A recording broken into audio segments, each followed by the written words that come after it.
All right, here we go. Aries Spears. He's back. Back. Oh, Vlad TV. I had a couple people asking me on Instagram, yo, when you going back on Vlad?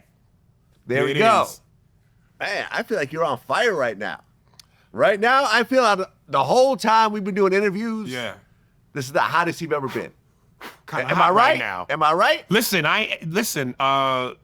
through the magic, again, like I think we said this, through the magic of social media and the internet, you know, you never know or can predict what's going to catch flame and what's not. You know, sometimes you go out there with the intent to catch on fire and nothing happens. Right. And then sometimes you go out there not thinking twice about it and then kaboom. Kaboom. So, you know, let's keep the gravy train rolling, baby. Yeah, man. I'm about to ask you for a raise, motherfucker. Okay. Oh, you just did actually, though. So, you know, you want another raise? You gave me a raise, but it might be time for another raise. Shit, man. The raise is coming from the bookies you're getting right now. Don't pull that bullshit on me. Pull that shit. Not the white tricks, nigga. You know what it is. Fuck the white tricks. You know what it is. Okay. If I eat, you eat more. There we go. Well, we're both eating right now. Yeah, but you eat more. No, I think you're eating This more. ain't the Vlad TV and Aries Spears show. I think you're making more money. I think you got a bigger money boost than I did. Don't count my pockets. It ain't got nothing to do with Vlad, with my other pockets. Okay. These are two different pockets. Two different pockets. Two different pockets. Two pants. Two different These pockets. pants and those pants. Like Denzel, look in the right leg and the left leg. Inside his pockets. Put your hand in, pay the bill. Well, I think we got to start off about your man, Patrick Beverley. You know about what's happening with this? Basketball player. He choked his sister and punched her in the eye. You know, he got arrested and is now being charged with assault. He's always had police come cuff me vibrations. What does that mean? When you look at his career in the NBA, he was always that. There's a couple dudes like him, Ron Artest, Dennis Rodman, where it's like, yeah, they're ball players, but they're shit starters too. You know what I'm saying? They're the type of dudes that, yeah, they can play ball, but sometimes you feel like their real talent is knocking niggas out. Okay. Well, they're enforcers. You need enforcers. Right. Shout out to Charles Oakley, who I just ran into in Vegas. Enforcer. PJ Brown, enforcer. Yes. Yeah. They were the muscle. Well, apparently what happened is... hold up. You know who you have to interview? Who's that? Vernon Maxwell. Okay. Let me tell you something. That dude needs his own podcast. Because every time I see him on that one podcast, I think it's called Something Smoke, with Stephen Jackson and... All the Smoke. Huh? What is it? All the Smoke. All the Smoke. Yeah, with Matt Barnes. Yeah. He's one of the greatest storytellers on the planet. And I don't know where he's from originally, but I sense like a little bit of Southern twang or something. But between his ability to tell a story with that little bit of twang, that energy, he likes to curse. He's like that uncle at the barbecue you can listen to all day. But you got to get him on, man. Okay. Great storyteller. Well, Patrick Beverley, this situation. So according to reports, he has a teenage sister. They didn't say exactly how old she was, but she snuck out to see her 18-year-old boyfriend. The mom finds out, gets upset, I guess calls the boyfriend to come pick her up, and then calls Patrick to come handle the situation. He got in the house. But what's the situation? Because he's 18 and she's... I don't know, let's say 15, maybe. Man, that's like a situation. Let's take a look. Hold on, So I can't find her exact age. So I think they're trying to hide the age because she's a minor. This is why they haven't let it out. But I'm probably guessing maybe 15, 16, maybe 14. So there's only two reasons to have a situation. Yeah. Either she's a minor and he's not. Or he's 18. Or he's putting his hands on her. He wasn't putting his hands on her. I think she was sneaking away with an older guy. Yeah. So he comes in, chokes her to the point of actually lifting her off the ground. Oh, he Thanos'd her. Yeah, and then slammed her against the wall and I guess punched her in the eye. That's what they're claiming. Too far. Too far. Too far. But that seems like that's Patrick's makeup. You know, like if his mother sternly spoke to him, he might yoke her up. You know, there's just some dudes that's wired different, man. Yeah. I mean, it's quite a crazy situation. I mean, I guess, you're trying to be the older brother and, I don't know, though. I feel like if it's 18 and she's 16, that's not a huge deal, is You it? in Trump territory. That's Trump That's territory. Epstein territory. That's Epstein territory. Because Legally, they could both. Okay, because they could both be in high school. You see what I'm saying? He could be a senior and she could be a sophomore. Let's say if they're both 15, if they're both 14, that's fine. But you can't be 18, and even if she was 17, the law says she's a minor. The law. Well, the federal law, not the state law. The law's the law. I believe the state laws will allow an 18 or 17-year-old to date. If I hear law, don't fuck with it. That's a big red flag. It's law. Listen, I could just, all the people, nigga, what about what you did? yeah, which was a skip, by the way. But this is real life. I don't know. Obviously, he overreacted. Yes. Obviously, he overreacted. Yeah. Choked her up, like feet off the ground. Listen, I don't know about his personal life, but clearly there's no father in the picture. Because if there was, he wouldn't allow him to do that. Yeah. He might have been the one to do it, the father. Yeah. His sister claimed that the grasp on her neck made her feel pain as if she was losing oxygen and unable to breathe, which lasted between 20 and 30 seconds. Yeah, Patrick built different, man. He just built different. Yeah. Yeah, that's kind of inexcusable. I mean, I understand lessons have to be learned, but not to that point. Well, I don't think you should be putting your hands on your siblings. That's not your job. Nah, that's not your job. Listen, when you have to become the man of the house, that comes with a certain psychosis. Yeah, but beating on your sister. Not beating. I'm not feeling that. I'm not feeling that. No, but before you say what you don't feel, I'm just saying, I'm not saying to the point of where it's like, oh my God. But you know, if you growing up in a house where you, from a young age, you the man of the house because your father is absent, you kind of have to take on a role. You know what I mean? And that role might come with certain requirements, with limits. Yeah. Sometimes you got to be physical to keep motherfuckers safe. You know, it's like, I don't know where in the black culture it all of a sudden became in 2025 now where, you know, you see stuff online about, you see where black kids get physically disciplined. And all in the comments, it ain't never right to hit your kids. I'm like, culturally, black people, we've always done that. Now, there's a fine line between discipline and abuse. As long as it ain't abuse, discipline can save lives. Discipline, no, don't go, If my mother didn't whoop my ass, I'd either be dead or in jail. And again, this is where you got to be careful because you're about to culture step. In the black community, it has always been culture to physically discipline your kids. Okay. And because white kids don't get disciplined, when motherfuckers make fun of their sneakers, they shoot up the school. Okay. So I looked into this because I'm a parent, right? You're a white parent. I'm a white parent with mixed kids. Okay, but you're still a white man. Okay. So I looked into this, right? Because, you know, no one really gives you a handbook to parenting. But I did a lot of research about this, and all the research says, all across the board, that hitting kids generally has a negative consequence. Yeah, well, the research... Hitting kids. Right. Research don't keep the kids out of jail and out of the grave. The parents do. That belt does. Sometimes an ass whooping is necessary. If you tell your kid 5 times don't play with matches, and on the 6th time part of the roof is missing, it's time for an ass whooping. Words ain't gonna do it.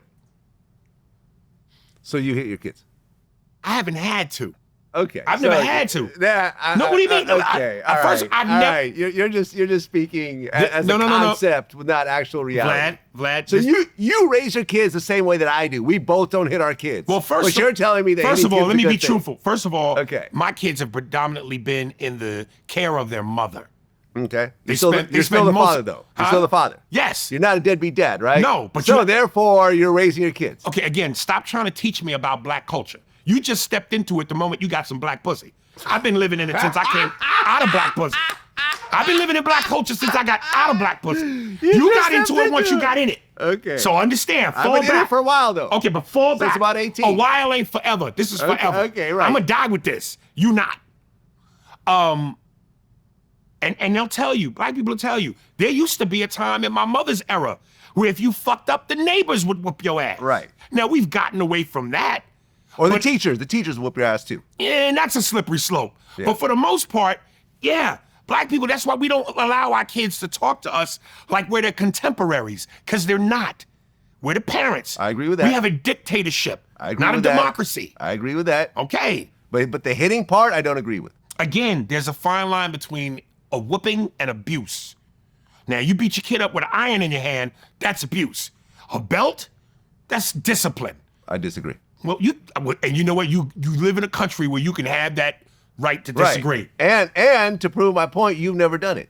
So you don't really understand personally what the consequences of doing that is. I've never had to do it. Therefore, you There haven't are done some it. kids that are well behaved, extremely well behaved. My daughter, my daughter by my first baby mother, well behaved like a motherfucker. There was one time I had to get physical with her because she would stop putting little objects in her mouth. And I said, sweetie, if you keep doing that, you can fuck around, swallow it, choke, and die.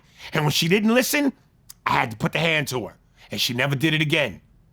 My son, by my Puerto Rican baby mama, and our daughter, the two kids I got with her, angels, shy angels. Listen, and here's the other thing. My kids grew up way more privileged than I did. Yeah, mine too. I grew up in with mice and roaches in an apartment building in New York City. My playground around the corner was an abandoned parking lot. So I grew up in a sense where, you know, kids got rough. My kids don't grow up rough. My kids know what hollandaise sauce is. They've had hollandaise sauce. Well, nigga. listen, man, we both don't hit our kids, so I've kind of proven my point. No, you're not proving any I've point. proven my point. You proving your point just as much as you proved your point about black kids versus white kids and the ability to dance. And you lost. I still stand. No, I did not Vlad, lose. I did not lose. Vlad, it's learned behavior. This is your narcissism. No, it's not narcissism. You know You're what? not born with okay, rhythm. so let's use your logic. Okay, You're let's go. going, I'm proving your point based on what I'm saying, right? Yes. So go read the comments on that particular episode, and all the comments are in my favor based off what I said. So now you still winning that A argument? lot of people think the earth is flat. A lot of people Yeah, think... they're called fucking idiots. A lot of people believe in conspiracy They're called theories. fucking idiots. There is no actual proof that people that are When Neil born deGrasse, listen, when Neil deGrasse Tyson tells you the earth ain't flat, those people are idiots. listen, race itself is not a real thing. It's a man-made construct. So Okay, so I'll tell you what. So you're telling me, so what? Does that mean, okay, hold on. So based on your logic, Akon was born with more rhythm than like a light-skinned person? They're two black people. They're both rhythmic. Oh, so once you're any I'll type tell you what black, I'll do. I'll you tell you what have I'll this do. inherent rhythm I'll tell you what I'll that's do. across You know the what board. I wish I could do? I wish I could do like the State Farm guy. When somebody goes, like a good neighbor, State Farm is there. So the minute a nigga's getting beat by the cops, he says the jingle, and I go, wait, race is not a real thing. It's a construct. Oh, I'm gonna stop beating this nigga. No, it's a construct, it's society. You're talking about a societal situation. You're telling me that genetically someone's born with some sort of ability that's not available to other people of different genetics. Okay, so I don't believe in So why do that. niggas run faster and jump higher? We dance better, we jump higher, we run faster, Okay. we got bigger dicks. Why do you think that is? That's who we are. Listen to me. How many times have you watched the Olympics and the fucking whatever you want to call it, the meter dash, whatever the fucking race is? When was the last time a white guy won it? Thanks. Okay. When's the last time a white guy won it? Niggas are faster than white people. People have different. People in different regions have different physical. Okay, hold on. Let me- No.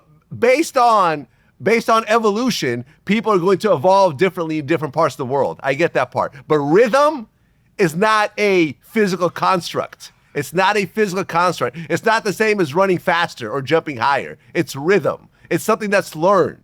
Why do you think blacks are better singers most of the time? In There are terms of incredible white singers out there. who usually copy niggas. Copy or not, Adele. Don't say copy or not. Adele Don't is not say incredible. copy or not. Does Adele copy black singers? Copy and influence everything she by. did? Copy and influence by. Stop Okay. it. Stop it. From Elvis Presley to the Rolling Stones. Stop it. Okay. And We you're- own this. And you're saying that none of those singers were influenced by white artists at all? Come I'm on, sure they- get out of here. Oh, stop Get it. out of here. I'm sure you, that- you used to tell me that Bob Dylan has Who's the greatest no electric- white fans. who's the- Jimi Hendrix was who's the biggest white greatest fan. Was the guitarist biggest fan of all no time? black fans. I'm sorry. Who's the greatest guitarist of all time considered? Jimi Hendrix. All right. And so everybody that ever played guitar will mention his name and say they got from him. So again, whether we talking about guitar, whether we talking about the greatest female vocalist of all time, Whitney Houston, the greatest boxer of all time, some would say Sugar Ray Robinson, most say Muhammad Ali. If you talk about the greatest basketball player of all time, Michael Jordan. If you talking about one of the greatest running backs of all time, Barry Sanders, Jim Brown, greatest comedian of all time, Richard Pryor. Should I keep going? All right, greatest. Should I keep going? Okay, let's talk about the greatest guitarist. In fact, Eddie Van Halen is considered the greatest guitarist of all time. Jimi Hendrix is considered number 2. Eddie Van Halen, Based on what they say? based on Rolling Stone. Okay, you need to stop getting all your information on Number based 2 on is what Jimi they Hendrix. say. Number 3 is Stevie Ray Vaughan, another white guy. Number 4 is I don't even trust that. Brian May. White I don't people quite know who change that is. rules when they need to Jimmy change them. Page from Led Zeppelin, an incredible guitarist. Cut it out. Do me a Cut favor, it go out. back to being Music black. ability is something Go that's back learned. to being black, because you switch over to white when you need to. Go back to being, remember you a nigga though. Switch back over. I am what I am, man. I am what I am. Yo, you full of shit, man. You're so full of shit. Again, on your logic, well, based off what they say, this is what it is. So when you read the comments and you see it's 1,000 to 1 about black people being able to dance, because that's inherently in us, you still gonna sit there and say no? I will tell you that I have better rhythm than the majority of black people in the world. Me personally. I would. And put why is my that? And life- why is I that? would put, Why is you're that, a Aries? DJ? Because I have a DJ background. Stop it. Okay. Stop it. I have a better sense. I can stay And on again, beat. I can stay on beat and as better a than DJ, most black and as people a on DJ, earth. More and than as most a humans DJ, on earth. Who influenced you? Who inspired you? Where did you learn from? Let's see. Kid Capri. Black. Grandmaster Flash. Black. Let's see. Qbert. Who the fuck is that? Filipino. The Scratch Pickles. All Filipino I ain't never DJs. heard that motherfucker. Who else? Mixmaster Mike. Black. No, The defense no, rest he's your not, honor. he's not Who is black. he? He's Filipino and white. Filipino DJs And really, them niggas really learn from run niggas. shit. Everybody learns modern from us. DJing was designed by Kool Herc and Who's- Grandmaster what Flash, color who are are they? black artists. What color That's are cool. they? To be influenced by someone and actually do it yourself is a little bit different. Okay, but it still requires but the it ability starts, to do it You yourself. still have to look at the blueprint before you rob the bank. And let me tell you, You something. still have to look at the blueprint before you rob the bank. And you then, need and then- schematics. and those DJs learn from other radio DJs, some of which were white. This is what happens. Everyone learns from one Let me another. ask you something. Did you not get influenced by white comedians at all? You told me you like certain white comedians. Not influenced by Bill Burr. I like them. Not influenced by. My influences were Richard Pryor, Okay. Eddie Murphy, Dave Chappelle, Pick Meat Markham, Stepin Fetchit, Mantan Moreland, Mobs Mabley, Red Fox. Those were my influences. George Carlin, I like him. Bill Burr, I think he's the baddest white boy out there. But as far as influences, no sir. No sir. All those, like the Bill Cosbys of the world, the Richard Pryors of the Yes, world, the black were influenced by white comedians Oh, before knock them. it off. Really? All they looked at was Knock black it off. comedians? Until you tell me that they've said that, get the fuck out of here with Let's that. take a look. So what you gonna look up? Bill Cosby was influenced by, Richard Pryor was influenced by. How they gonna be influenced by people who wouldn't even allow them to perform? Here we go. Yes, Richard Pryor was influenced by several white comedians and actors alongside his black comedic influences. The people he's mentioned: Charlie Chaplin, Jackie Gleason, Red Skelton, Abbott and Costello, Jerry Lewis, Dean Martin, Jack Benny, Bob Hope, Woody Allen and Lenny Bruce, Stop right there. Merv Griffin, Stop right and Bob there. Newhart. Stop right there. Because there were not a lot of black comedians back then, so he had to be influenced by white comedians. Right there. When you're influenced Okay. by somebody, a part of them lives in you. Okay. What part of Richard Pryor screams any of those comics? He said it himself. Again, He said it himself. I don't believe it. Okay, so he's lying? It's the internet. Okay. When has the internet told the truth Yeah, let's just completely? throw all these facts out. Let's just go No. by instinct to I'm not what letting you think is have right. that. All right. Well, I just got it. So unlike let's go. everybody else, It is what it is. Unlike everybody else, I'm not giving you access to every cookout. Fuck out of here, man. I'm not gonna have you come to our cookout and tell us we don't know how to dance because it wasn't ingrained within us. That's Okay. who black people are. We're rhythmic. We come from Africa. Drums, beats. And you guys learn, just like everyone else learns. Just like I learned. Do you disagree that I have better rhythm than most of the planet? Yes. You disagree with that? Yes. Okay. All right. I You can have a rhythm off whenever you want. I think you'll have better rhythm against anybody that is not of this pigmentation. You are not going to convince me you are out dancing niggas. I'm not saying dancing. I'm saying rhythm. Dancing is a part of rhythm. Dancing. You have to have rhythm to dance. Dancing is dancing. Of So course, what rhythm are you talking about? DJing? Actually tapping Doing along, this shit? Actually keeping a beat. That's called dancing. Actually keeping a beat. Tapping along to a beat. You guys should turn the beat off and I could keep that BPM. It's a 1-2. It's a 1-2. It's not a 1-2. It's not a 1-2. That is a beat. It's to go from quarter beat to an eighth beat to a 16th beat. Like all of this is actually learned. Okay, but no matter how you move, you have to stay within the rhythm of that beat. Exactly. Exactly. And you telling me you think that you can out nigga that? I have better rhythm than most human beings just because I've trained myself to have rhythm all these years. Okay, what you've trained yourself to do is inherently within us. Okay.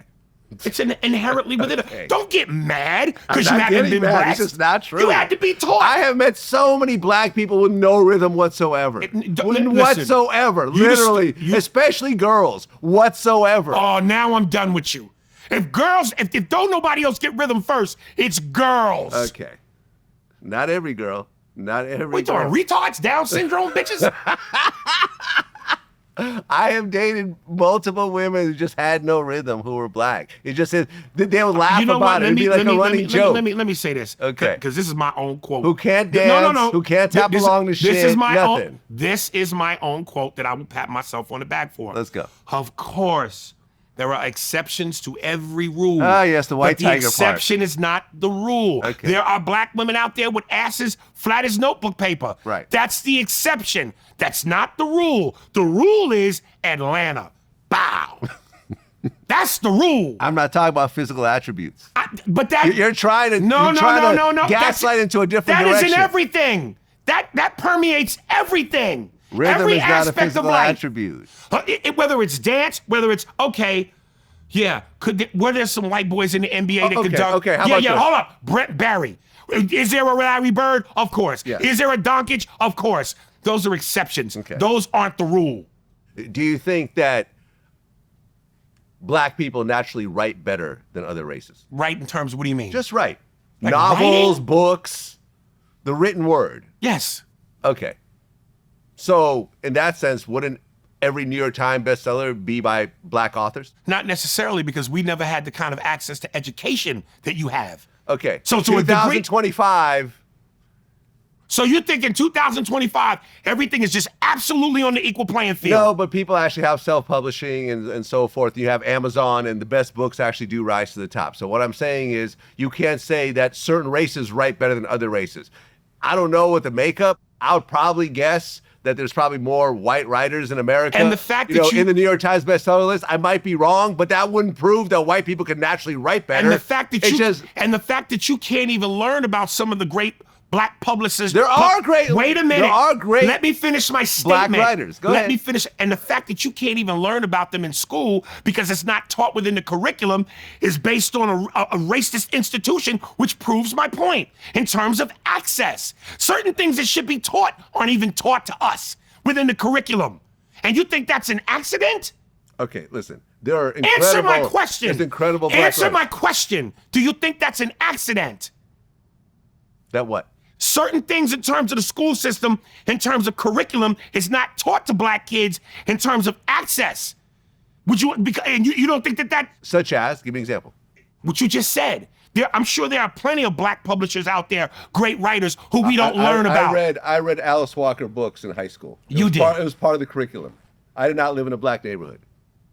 I grew true. up in San Mateo, California. Did you- mostly white did you Asian. personally- Alice Walker. Did you personally- Their eyes were watching God. I read that in high school. Vlad, in AP classes. Did you personally go, I want to learn this, so you sought out to learn it? Or was the No, school? it was assigned to me in school, but I was having black writers. The Invisible Man by Harley Ellison, another black writer, a famous book that I read in high school.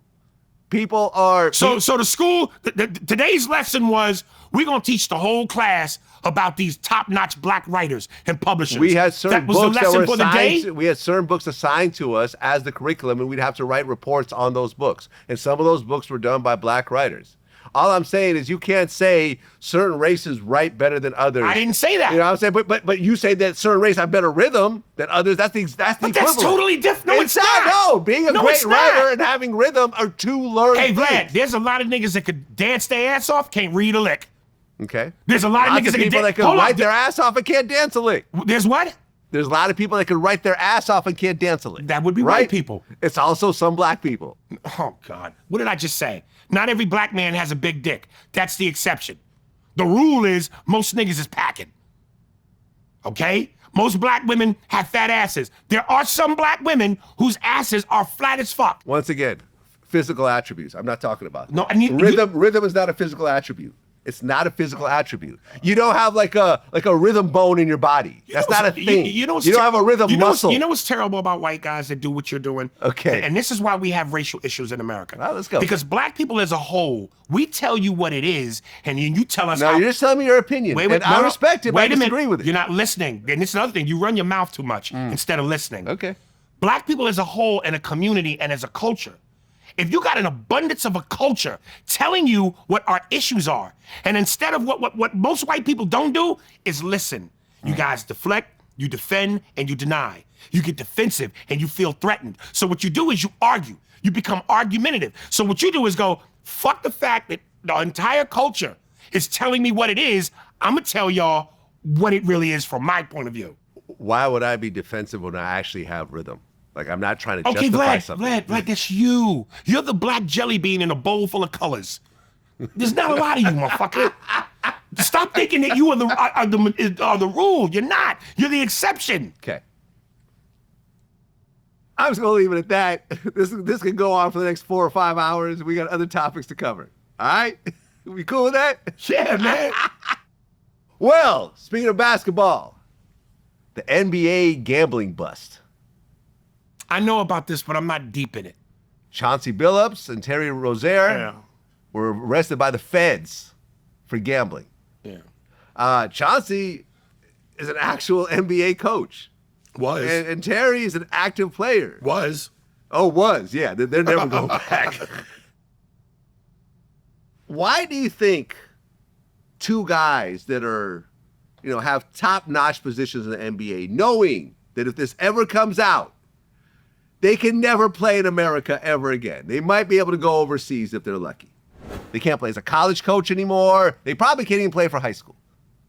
Their NBA career is totally over. In fact, Terry was betting $200,000 on a game where his salary for that game was $350,000. Well, I think that's your answer right there. I mean, listen, at the end of the day, it's all about money, isn't it? You can never have too much of it. Terry Rozier ain't getting no $50 million extension. So, they have to, I guess they're asking themselves, is the juice worth the squeeze? I don't know what Chauncey makes as a coach. I'm sure coaches make great money, but is he one of the top tier coaches? Is he gonna make what, see, and I don't really watch the NBA like I used to, but once upon a time ago, let's say a Phil Jackson or a Pat Riley or a multi-champ, a Greg Popovich. I don't think Chauncey's pulling them kind of numbers. So again, if they ask themselves, is the risk worth the reward? According to reports, he was making about $5 million a year. Yeah, and then you figure after taxes, after his agent, he's really not pulling down nothing. All right, and Terry, let's look it up. Well, here we go. Terry Rozier was making $25 million a year. Okay, so take half of that away in taxes. Yeah. Take 10% of that away to his agent. And then I don't know what his personal life is. Is he taking care of people? He's got multiple baby mamas. Is he married? Yeah, I mean, they also when the last time you seen a Nike commercial starring Rozier, Terry Rozier? Right. Yeah, you never saw one. And look, they're saying that he actually owed the IRS like $7 million. And then there's that. You see what I'm saying? Yeah. So, I don't know, you got to man. gamble to gamble. Look, I just interviewed this guy named Terry Watanabe, right? He gambled away his entire $350 million fortune in Las Vegas. He spent as much as $800 million a year gambling. He would bet $1 million a day. Oh, well, then that's on him. You know what game he played? Most of the money You know where it went? Blackjack? No. Keep guessing. Craps? Nope. Roulette? Nope. Com- uh, uh, Computer poker? Nope. Hookers? Gay hookers, but nope. Who? What? Keep guessing. What do you see in every casino? Other than the things I named? Yes. Every casino has this. Every one. From the smallest to the biggest. Buffet? No. What? You really can't guess it? No. I'm going to say it. You're going to be like, oh, of course. No, I'm not gonna say it. Yes, you're going to say it. Slot machines. Isn't that computer poker? Like No, there's computer poker, there's slot machines. Computer slots. Yeah. All right. Slot machines. You pull it, and then, you know, whatever. The 3 sevens? Yeah. Yeah, $20,000 a pull. Yeah, that's just stupid. Yeah. And at the end of the day, he lost everything, and he's now on Social Security. I saw where one of the dudes who you interviewed on the show, Sebastian Telfair, Yeah, he's in moved back jail. to the projects. Yeah, he's in prison right now. So, but also he went, because the footage I saw was he was living in the projects again. Yeah, before he went to prison. Oh wow. Yeah, he's a regular on my show. And now he's in jail. Yeah, for the NBA healthcare fraud. Remember Big Baby got caught up in the same thing? Yeah. So, but what happened with him, though, was that he actually had probation, but he didn't follow the probation rules. He was supposed to get a job and stuff like that. He ended up not getting it, and then they basically violated him and sent him to prison. Wow. And you know what prison he's at?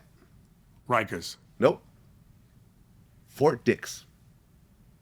You know who else is at Fort Dix? Who? Diddy. Oh, is that right? Yeah, they're locked up together. Right name for it. Exactly. Fort Dix with Diddy. Right? Can you imagine he's meeting with his lawyer? He's like, listen, man, I got to go to a place where there's some dicks. Lawyer's like, I got just the place for you. Well, listen, at least, you know, at least when Diddy get out, he's still going to be rich.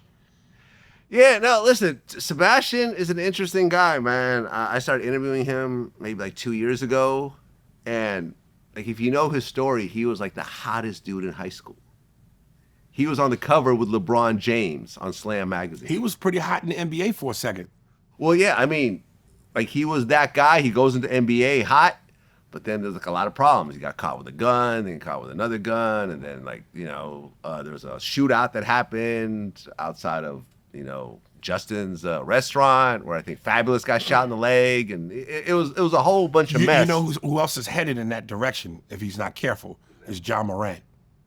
He about to fuck his career up I too. thought he kind of calmed down. Is No, there he just really he got in trouble for something else. Really? But nothing serious. But the team basically wants to get rid of him because he was kind of like talking shit about the coaching staff. Yeah, no, listen, John Morant, I mean, caught with a gun and then pulled out another gun while rapping with NBA YoungBoy. But John Morant's actually nice. He's like a top player. Yeah. See, I think Sebastian never got to that tier. Yeah. He was at that tier before he joined the NBA, and I think he went straight out of high school into the John NBA. Morant? No, Sebastian. Oh. Yeah. Yeah, man. I mean, it's sad to see it. I mean, I know him personally. Yeah. You know what I'm saying? Like you know, I've spoken to him a couple times. That since wasn't he got cool locked how he up. ratted on Kobe though when he was on here. Did he really rat on? Yeah, Kobe? he did. Yeah, he We did. talked about it. You did. And I That told was you, my interview. That was a bitch move. I mean, look, to say that some player had side chicks in the NBA, That's- are you really discovering, you know, North America here? It's like, oh, a superstar NBA player with we know- side chicks. The shock of it all. We know the mafia exists, but you keep your fucking mouth shut. It's man code, man. Man code. I got you. Did you watch the Allen Iverson documentary? No, I have to see it. It's great. Yeah, I know it is. It's great. What documentary did I just watch that was great? Oh, the B and Eddie Murphy. Yeah. Yeah. What'd you think of it? I thought it was great, you know, especially if you're an Eddie Murphy fan. Yeah, no, look, I'm a super fan. And with him being involved in it, you could tell that he controlled Oh, absolutely. Like the the last whole dance, thing Michael from top Jordan. to bottom. You Yeah. know, the whole, like... Yeah. You wasn't going to hear the tranny story. Yeah, the tranny story. I was about to say that. No. The tranny story was not going to come out in this But documentary. what was great was, in a real quick glimpse towards the end, you got a quick reminder of how talented Eddie is when he pulled out the puppets and he did the Bill Cosby and the Richard Pryor. And I said, look, even if he came back to stand up, and just was a ventriloquist. Yeah. It'd be weird. Yeah. But it'd be good. It'd be good. It'd be great, actually. Yeah. It'd be great. Yeah. You know what Bill Cosby's favorite movie is? No. Sleeping Beauty. Are you being funny or are you serious? You're just stupid. Like the part where she goes to sleep and she doesn't wake up, that's the time when I can get the doo-doo-doo-doo-doo. Yeah. You know, the part of the documentary that people are focusing on was he said he met up with Yul Brynner and his wife. Yeah. And he thought that Yeah, Yul yeah, Brynner yeah, wanted yeah. him to go back to the room and bang his wife while he watched. You know, what was impressive to me was when Eddie said, you know, he never got caught into any of the trappings, any of the Yeah. temptations, drugs, alcohol. Yeah. And he was like, people always assume that we as comedians, we just everywhere we go. Yeah. When the truth is, most of us are introverts. Most of us are quiet. You know, we light up around the people we know and love and feel comfortable around, but most of us tend to be, you know what I mean? Okay. So, with my personal experience, being around Jamie Foxx, he's the center of attention. Yeah. He's not an introvert at all. Well, he usually has pussy around him too. You might not know this, but a lot of people call him Jamie Foxx. Okay. Yeah. Right. I mean, I'm talking about the bigger comedians I personally know. Yeah. Being around them. Tracy Morgan is very much a center of attention kind of guy. Mike Epps, Okay. very much a center of attention kind of guy. This is the part where I keep telling you don't listen. Did you hear what I said? You said most comedians. When they're around people they know and trust and like, they open up. Okay. But to people who they don't know and trust and like, they're very reserved. But isn't that like most people in general, though? No, because some people are the life of the party no matter where they go, no matter who they know or don't know. DMX, What about them? life of the party, and everywhere he went. Well, it helps when you got cocaine in your system. That helps push that out. Yeah, man. Okay. Top 5 Eddie Murphy movies of all time. Let's go. Oh, God. Let's go. I'm gonna take out. Do you want to do it in order, or is that gonna be too hard? No, your order is five, whatever your order is, your order. I mean, you don't have No, to I'm be saying, in are you gonna order from? No. Yeah, exactly. No, I'm just going to That'll say make top it too 5. hard. Exactly. So top 5 Eddie Murphy movies of all time. Period. 48 Hours, Trading Places, Okay. Beverly Hills Cop Which one? 2. 2. 1 is a classic also, so 1. That's 4. And Coming to America. Okay. See, I would have to And have. an honorary mention, Yes. another 48 Hours Okay. as number 6. Okay. See, with me, I cannot make a top 5 list for Eddie Murphy movies without having Boomerang in that list. Now, before you finish your list, I respect it, but we talking about, now Eddie was just on the cusp at that point, because I always say there's 2 Eddies. There's the Chicago Bulls Eddie Murphy, and there's the Washington Wizards Eddie Murphy. Okay. You know, when Eddie was 80s, early 90s, he was MJ in the black and red. When Eddie started doing the family-friendly kid movies, he was Jordan in the Wizards. He was still putting up 20, 22, but he didn't have the same mwah. But I respect Boomerang. Yeah. But go ahead. I just thought Boomerang was just brilliant.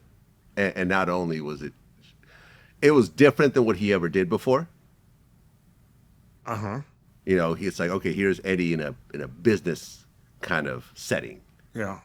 He's not swearing all the time. It's It like was classy. It was classic, and I feel classy. Yeah. It was classy. It showed a completely black-run company, and it didn't focus on it. And critics fucked with him because of that. I know that.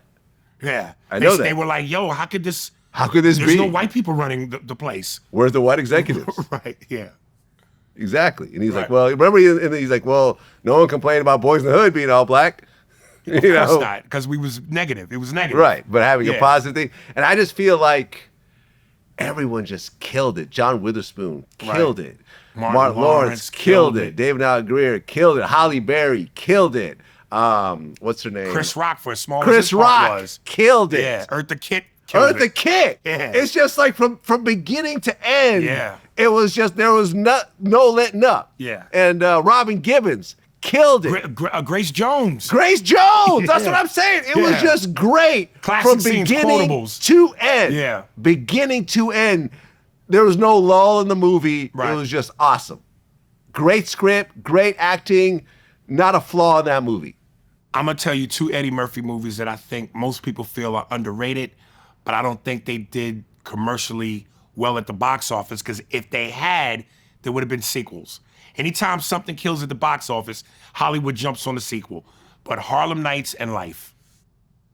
I mean, I could see an argument for both of those. I mean, And when you have Eddie Murphy, Richard Pryor, Yeah. Red Fox, Yeah. you talking about Jordan, Magic, and Bird, for what that was, did it deliver on that level where you were just, oh, your sides are splitting, your tear ducts are wet, Yeah. oh my God, you got a headache.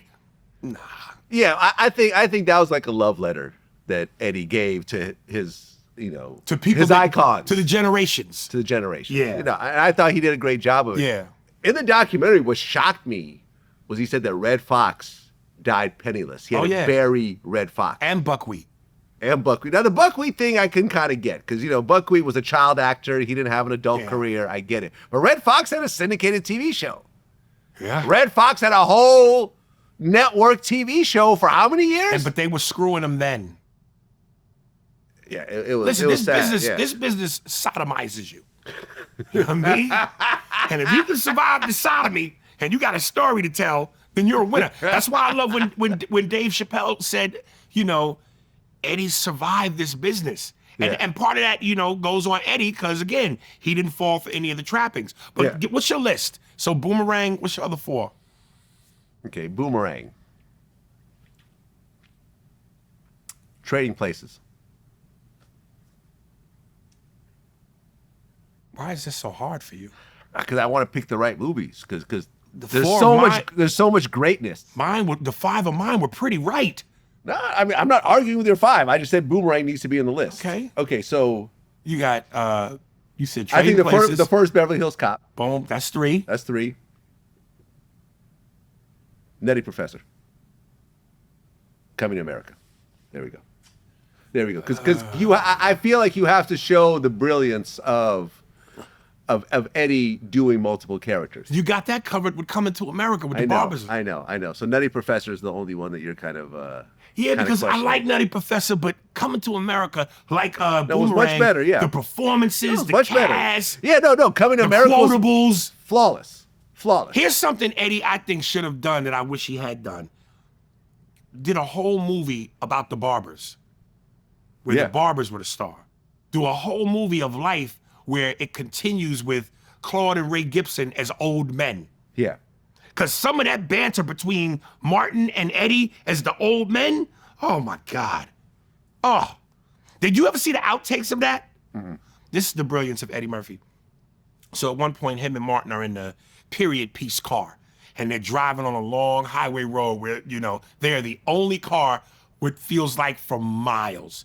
And at one point, as they're shooting the take, Eddie's cell phone rings in the car. So Eddie picks up the cell phone. He goes, "Yeah, how you doing? No, I know it's 1926. I'm the first one to have this." And then there's another scene where here in the movie, him and Martin are arguing, and then Eddie ad-libs, and he goes, "Say something else. I'll pull this car over and whip your ass. It'd be 45 minutes before somebody come up." Dude, have you ever fought for 30 seconds?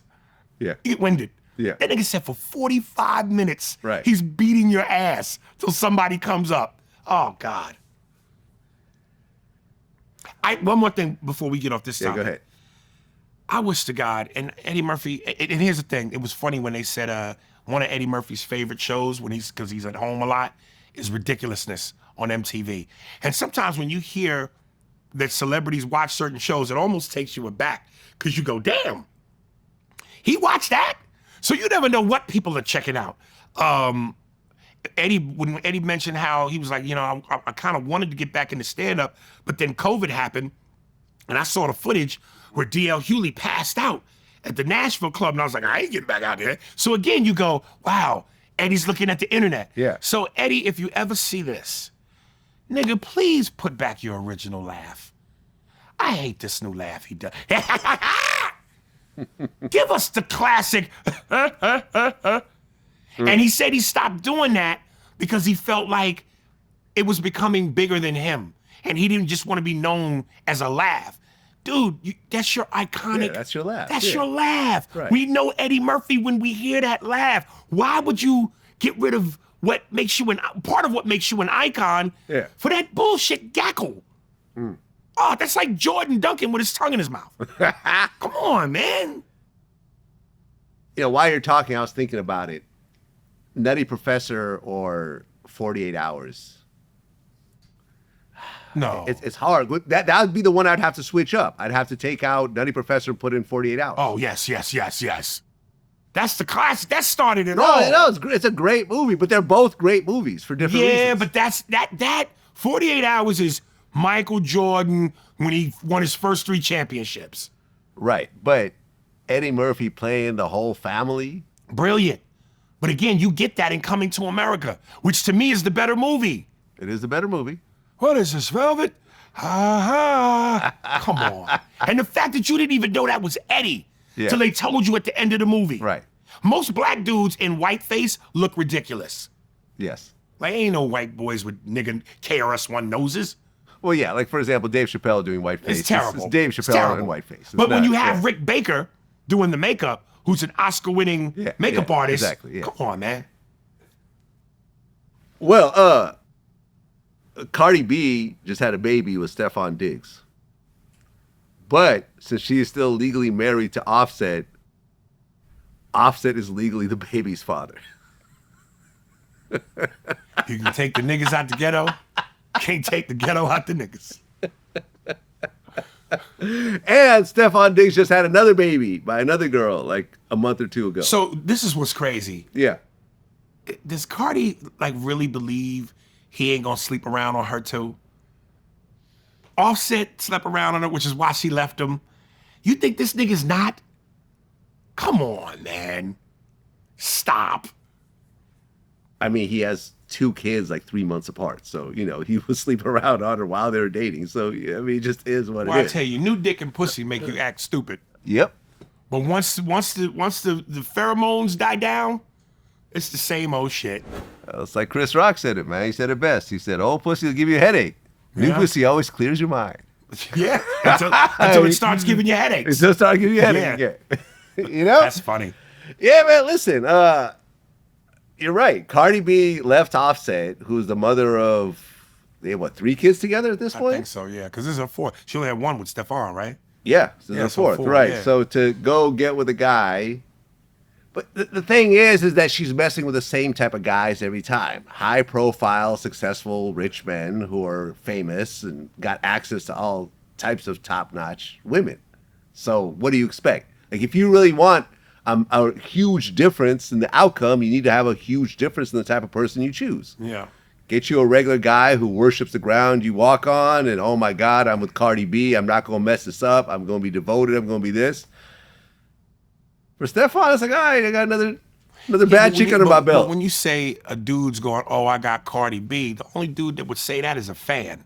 Right. Any dude that's on her level is not looking at her like, Right. oh, I got Cardi B. So she 'Cause should he's get a somebody fan. too. What's wrong with getting a fan? There's problems with that. Why is there could that? be problems with that because fans become fans. They don't know how to act. And they so mesmerized by who you are and your aura and your name value that how long before you see them as a regular person and just treat them how they want to be treated as a regular person?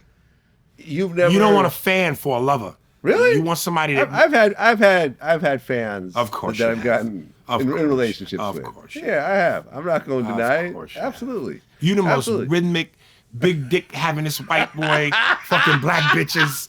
You know everybody, interviewed everybody. No, man. Well, you know what it is?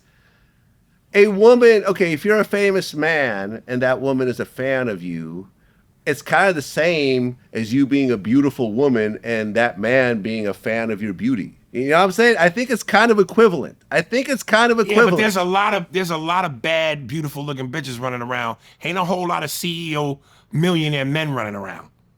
You can go to a mall and find a bad bitch. Go to a mall and try to find a CEO millionaire. No, I get it. But also, if you don't know this guy's a CEO millionaire, well, there's also being a CEO millionaire and being a famous millionaire. Even if you're It's different. It's really just different. You know what I'm talking about. I know what you're talking about, but Yeah. even if you're not famous, motherfuckers drop clues. Right. It's like chicken feed. Pull up in a Bentley. Oh, Yeah, nice there's a car. clue. There's a clue. There will be clues. Yeah, if he wants you to know, he'll drop some clues. No, I get it. But then someone like that couldn't approach someone wouldn't even have access, like a CEO millionaire. Let's just say the guy that runs the biggest plumbing company in California. Like, how would he even meet a Cardi B? You see what I'm saying? They don't really hang out in the same type of places. Well, you don't know that. If he got that kind of money and he's going to the Super Bowl, he's in that suite too. Yeah, he's in that suite. If she's on vacation and Sandro Pay on a yacht, his boat might be pulling up next to hers. Yeah, but him actually getting to the point of actually getting to talk to her and being even trying to get close to a Cardi B is also kind of tricky because she's surrounded by security and everything else like that. Okay, but hold up. Money smells money. Yeah. So if she's out on a yacht, yeah, right, chilling on the deck of the yacht, and a boat 5 times the size of hers pulls up, right, he can say hello and she'll say, "What's up?" No, and this is true. Like, obviously, a Jeff Bezos could go talk to any person on the planet and they're gonna know who he is. But Cardi B is probably worth, let's just say she's worth $100 million, right? Mm-hmm. That's probably a rough estimate, right? Somebody who's worth $10 million, he has money, but not Cardi B money. Well, you see what I'm saying? Yeah, but and so they're not really on the same level either. But he really would probably worship a Cardi B because he's never had a Cardi B before. So that's all I'm saying. If you want a different type of guy, you need to look in different places. That's all I'm saying. And when the guy has a different type of woman as well. And when the guy has enough money, he'll find you. He can find you. Yeah. Listen, but can he get close to you? Listen, a Michael Jordan, if the bitch is bad enough, will fuck one of the chicks in the mall to do hot dog on a stick. Right. A bitch like Beyonce ain't fucking a nigga that work at Payless Shoes. Right. No matter how gorgeous he is. Yeah, but a lot of women, and I've seen this, right? Like,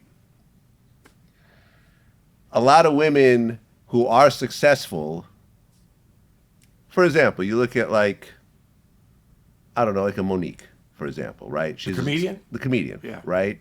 She has a husband who is not successful. He helps with her career and helps raise their kids or whatever, but she's the star in the family. He is a support system. He probably did not have nearly the amount of money that she had at the time and everything else like that. But that situation works because he lets her be the star and he's supportive of it. You see what I'm saying? When you have 2 stars in the family, it becomes a little more difficult. It can work. Because I'm trying to be a little bit cautious about how I come off sometimes. Okay. There's an answer I can give you for that, but at the cost of what it would do to me. What's it gonna do to you? What will the wrong answer do to you? Listen. Without giving the answer, what will it do to you? I'll give you an example. Okay. The shit I said about Key and Peele. Uh-huh. Remember when I did the interview? Yeah. That bit me in the ass. Right. So. Or so you think, because you felt in an audition, you felt that they. Listen, when the hairs raise up on your arm, Okay. So trust me. But there really isn't.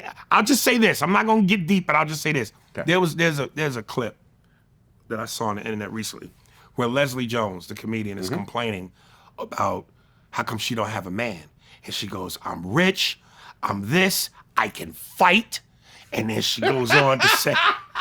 And then she goes on to say, and motherfucking man talking about what you bring to the table. And she literally does this. I am the table. and I said this. Yes, that's what a man wants. A loud, aggressive woman that can fight. And I won't say the other reason. I'll let y'all do it. But there's another reason. So as far as like Monique, I got a reason for that. Right. But I'm trying to, you know what I mean? Look, everyone is a fan of someone for some reason. You're a fan of a woman's looks, and you get with a woman that you have no idea what's under the hood, right? And I think that women in the same way are attracted to a man that they see on TV that... But he's on TV. That's. Whether it's TV or he has a big YouTube channel or whatever else. It all equates to money. It's all the same thing. It all equates to money. I think money and fame because a woman will get with a famous guy and he might not have a lot of money at the time and they'll still stick it out with that guy. You nigga, Hoping the clock's running. The clock is running. The Mission Impossible. The clock is running. Right. The clock is running. The clock's running. The clock is running. You know, I mean, for example, I interviewed Aaron Carter's, son's mother. You know, he had passed away already, and she talked about how they initially met, and he was just broke. He actually asked her to pay the mortgage for a few months. Yeah. You know, and she did. And she was like a bartender at the time. Right. You know? But I think with her, she was like, okay, but this is Aaron Carter, and he has the potential to do well. Fame gets you in the door. Fame gets you in the door. They don't keep it there. They don't keep it open. Yeah. This is true. You know what I'm saying? This is true. Dum, dum, dum, dum, dum. Hurry up, nigga. So Diddy was caught drinking alcohol in prison after he claims this is the first time in 25 years. No, it was not Ciroc. It was prison liquor, which is made out of, I don't know, feces and everything vinegar. seems to be made out of the toilet. Which, you know, could actually mess up his situation. Number one, he can get time added. And I believe he actually did get a little bit of time added because of that. But it could also get him kicked out of that particular facility. I saw the photo or now the footage of him in the yard. Yeah. Smiling and shit. Yeah. So, you know, he's acclimated. You know? Why wouldn't he be? Sometimes that could break some dudes being in that situation. But, you know, he's Harlem shaking his way till he gets out of there. Yeah. Do you know what his job is in prison? No. Laundry room. Really? Yeah. I thought it would have been the cafeteria. So when he serves the food, he goes, take that, take that. I mean, do you think Trump will pardon him? No. Really? No. Trump's got bigger shit to worry about right now than Diddy. Yeah? Yeah. Epstein. Yeah. Well, is it true? Did you see the video on the plane? Where that calls the lady Piggy. Yeah. He said, quiet, Piggy. He is the most gangster fucking president. What was the reporter fat, though?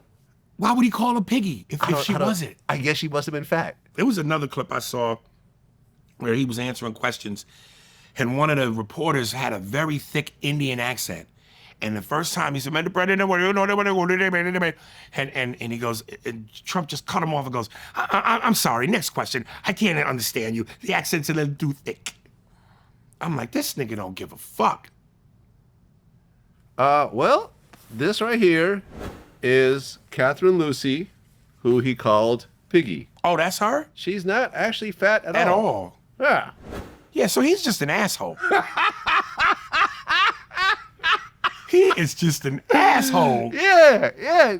She's not fat. Dude, I'm telling you, I know it won't happen because it goes against the Constitution. But again, with Trump being the wild card that he is, I'm almost secretly hoping he can finagle something where he could run for a third term in 2028. You want him for a third term? You know why? No, I don't want him. But that means if he can do it, Obama can do it. And that would be the heavyweight fight of all fights. You talk about two contrasting styles. That would be the fight. That would be Ali Tyson. Woo! And because I say in my stand-up, I go, you know, now that Trump's become president again, he should change his slogan from Make America Great Again to The Empire Strikes Back. Right. Which means that if Obama could run, if he can, and Obama beats him, now we have Return of the Jedi. I would love that. I remember at one point I looked into, like, if Trump could run as vice president. So let's just say, you know, J.D. Vance runs for president, Trump runs as vice president. Yeah.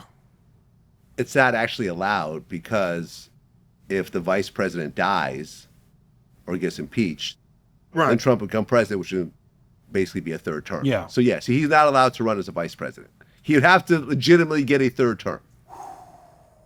That debate, those debates, are you kidding? Because Obama's got the intelligence to deflect any of that bullshit. Right. And he's also got the intelligence to kind of maybe frazzle Trump. But because Trump seems like the type of dude who can't be frazzled. You see what I'm saying? Like it would. Oh yeah, no, oh it'd be my great. God. It'd be awesome. It'd be awesome. So what is this whole thing about? You know, you made a video about this. They're saying that Trump, there's a rumor about him giving head. That was in the Epstein files. He said Epstein said something.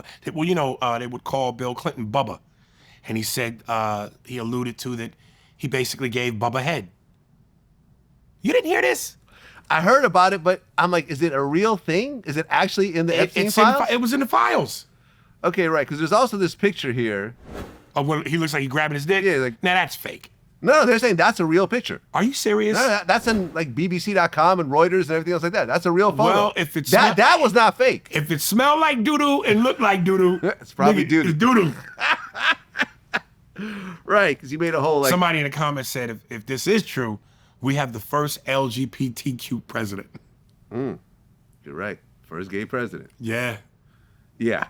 I mean, why are people still so obsessed with these Epstein files? Like, he's dead. There's a bunch of fucked up shit in it, but it doesn't really change anything, does it? Because they want to know who the villains are. Okay. This is high drama. High drama. Yeah. Yeah. They want to confirm who's been naughty and who's been nice. Yeah. I'm at the point where I just don't care anymore, honestly. You know, because they still think that someone killed him. Like, there's always going to be so much conspiracy around this. I'm surprised you didn't get a copy of the Epstein files. No. Oh, Vlad, Vlad, man. No, I'm slipping. I thought somebody would have slipped you a copy. Well, you know, there was the whole thing where EBT was paused because the government shut down. And Mike Epps, he went on the Breakfast Club, and he said he's actually glad that some people were cut off from food stamps. He said the government assistance can be harmful by encouraging unhealthy eating habits and dependency within the black community. People use food stamps to buy unhealthy processed foods that contribute to serious health problems like cancer and depression. And they also allow people to stay lazy. Yeah, he says the trickle-down effect of dysfunction, encouraging a cycle of poor diet, low energy, emotional instability to keep people in the trap. And he said that this is not for us. Now, people were upset. They started to point out. And for the record, they say there are more white people on EBT. Oh, absolutely. Than SNAP than black people. Right. Yeah. But there's also more white people in the country. I know, but they like to run with the narrative that it's But there's absolutely more white people. Okay, well, it's just on important EBT. people know that. Yes, absolutely. And people are trying to basically say that a lot of people who get EBT and SNAP are working multiple minimum wage jobs just to get by. But the narrative will be niggas ain't. We just depend on it. But we ain't doing nothing. Which How do you feel about it? Do you feel like if the U.S. just cut off SNAP altogether, like if this EBT thing became permanent, would it be a good thing or a bad thing? You know, I'm not going to be the evil guy to say that, you know, we should stop people from feeding their kids. But there also should be ways to not have people take advantage of these things, which clearly there are people that take advantage of it. I mean, yeah. I mean, how many? I remember looking this up. I'm so tired of broke niggas, man. Like poor mentality niggas. I'm just tired of them. I'm tired of hearing black people say is where R should be. Where is you going? What is you doing? What is you saying? It's R, God damn it. Like we're free now. Read. I had an ex actually who would always say axe. That's one of the things that black people get fucked. There's a thing on Instagram where it's this black girl go episode, and there's a shitload of them. Episode 126. Name something that black people do, that white people do that black people can't do. And you'll hear some white person say, ask. Change the battery in the smoke detector. So, and there's a series of these. Yeah. I remember I asked her, I said, why do you say axe instead of ask? She's like, it's just easier, just flows off the tongue better. Lazy. That's some nigga shit. She did grow up in the projects in Sunnydale pronounce, Project. enunciate, articulate. You know what that bothers me so bad? Because it comes with a mentality. And when you are of the mentality that you are not trying to do better, be better, change your circumstance, elevate your life to something better, and you just settle in, this is my city. Ask that nigga. What is they saying? And you ain't never left your block, you ain't never been nowhere, you don't own a passport, then that means you have no interest in trying to become better, trying to learn more, expand, see that what life has to offer at its fullest. You are complacent in being in your circumstance. Why would you want to live your life like that? I don't know, man. I think that certain people feel that mastering language may not give them an advantage. Well, then you've already started with a loser's mentality. Yeah, I disagree with that. Yeah. I disagree, but I think that's how a lot of people think, because I mean, I just look at some of my exes, like her in particular. I just, it seemed to her that if she said ask or ax, it just wouldn't really have any effect on her life. So she would just go with And what it she was may used to. not. Yeah. And it may not. But what I'm speaking to is the mentality that comes with it. It ain't just about saying ask or ax. It's if your mentality is that, then you have no interest to go to Africa and see how beautiful that is. Yeah. You have no interest in going to Dubai or Abu Dhabi or all throughout Europe and seeing what else life has to offer on a grand scale. You are happy staying within the radius of where you live. Do you know how many people are on food stamps in America? No. Take a guess. Can we stop playing guess this question nigga, and just tell me? 42 million. That's a lot. And the average amount that a recipient gets is about $190 a month. It's very little money, man. Like, what can you really do with $190? It's not even $200. And there are people out there who with whatever they can do with it, they're fine with that. Even if it's the bare minimum, to the point where you struggle every fucking day. You acclimate your mentality to going, this is my life, off $190 a month. Yeah. And I'm fine with it. Yeah. I'm never gonna figure out a way to get out of this. Yeah. And do better and create a better circumstance for my family. Oh, I know people. And like if you're gonna lead by example for your kids, so they can lead by example for their kids, and it can be passed down generationally, do you see what I'm talking about? Look, for example, right? I know someone who is struggling financially, right? Has 2 kids, 2 baby mothers, has a decent job, but after you start carving up the money and everything else like that, he's still living in the hood and, small apartment, everything else like that. And I remember I had a conversation with him. He's like, yo, man, I just got to figure out a way to make more money. I said, why don't you do Postmates on the side? Why don't you do Uber? You have a decent car. He rejected it. He said, no, I ain't trying to do that. There you go. So what am I supposed to do at that point? Right. Because I just gave you a solution. Right. And you're not trying to hear it at all. So, I've lent this guy money before. This is an old friend. So I'll help him out. But I just look at that situation and say, he doesn't want to help himself out of that situation. And what I realized in life is a lot of people get comfortable being uncomfortable. I think it was Jennifer Lewis, the black actress, who said it. She goes, if you sit in shit for so long, eventually the smell doesn't bother you. Right. Yeah, that's true. When I got back in town the other day from Chicago, and I know that to some people this is gonna sound like some I'm higher, I'm high. What was it, mightier than thou shit? Yeah. Like I'm sitting on a throne. But again, for me, it's about the mentality. I stopped at the gas station to fill my tank up, and this brother pulls up in like this kind of like jalopy, and he goes, "Hey, brother, you think you can give me some money so I can go get some oil?" And I didn't have any money. I said, "Nah, brother, I don't have it on me." He was like, "Shit."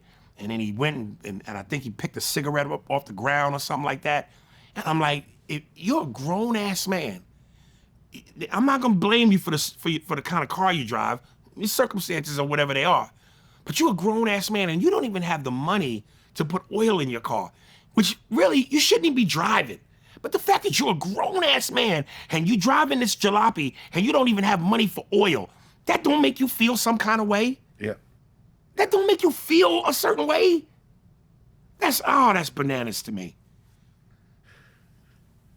I mean, look at all the people you grew up with, right? All your friends, your associates, your cousins, your relatives. How many people have an Aries Spears caliber drive? Probably very few, if any.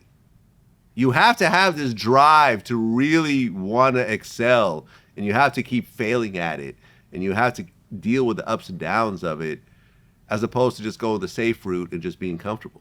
Well, that's why I really take my hat off and I praise my mother, because, when school was over during, school season in the summer, she made us write book reports.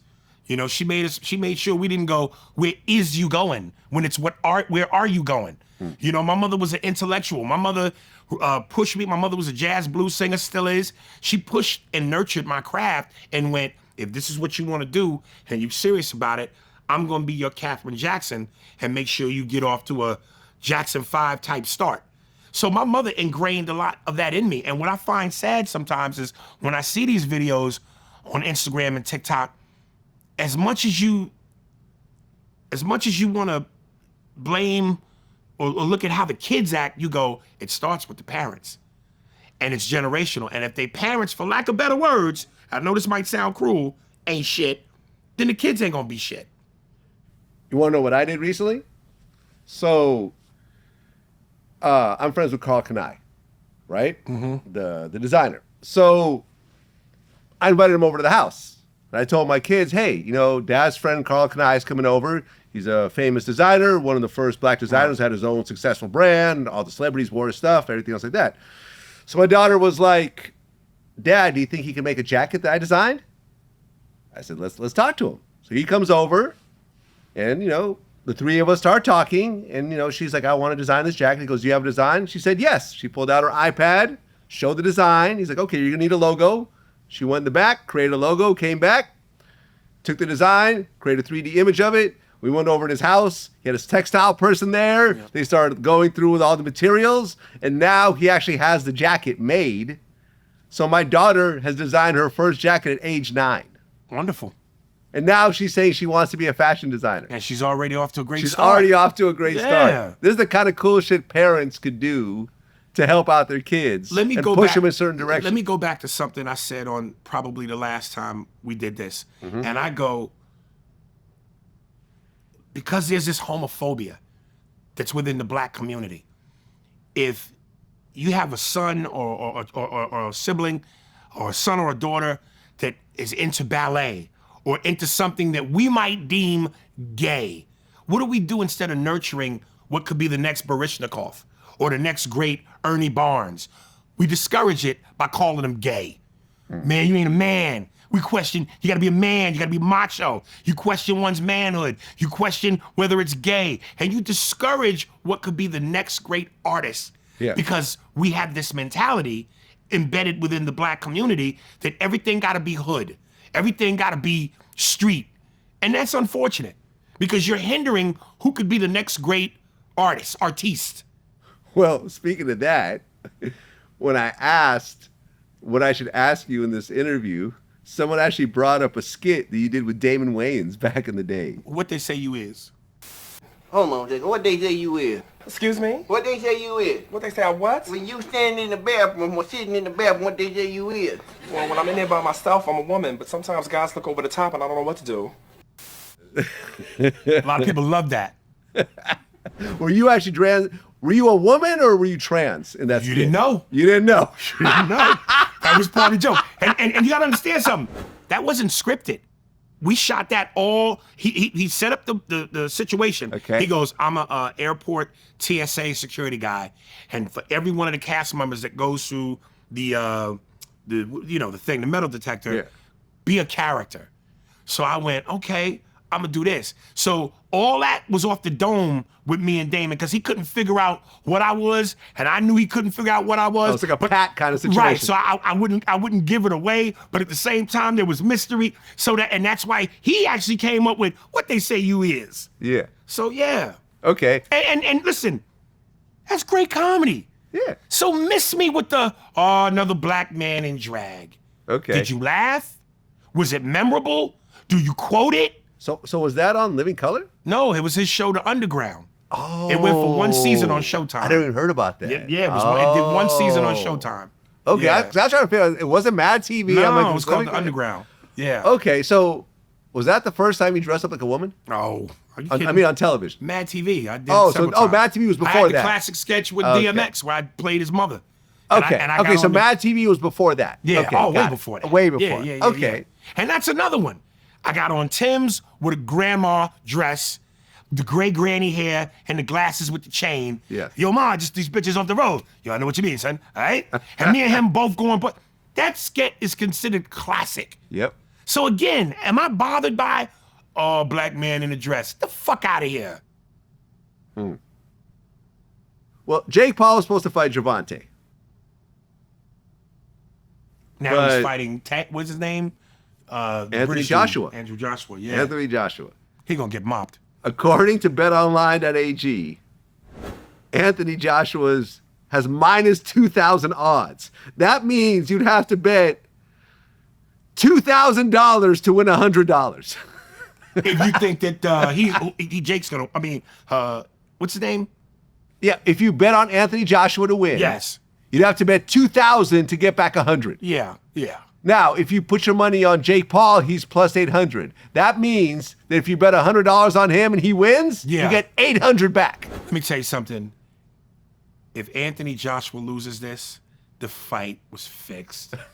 Because now he's fighting a real fighter. Right.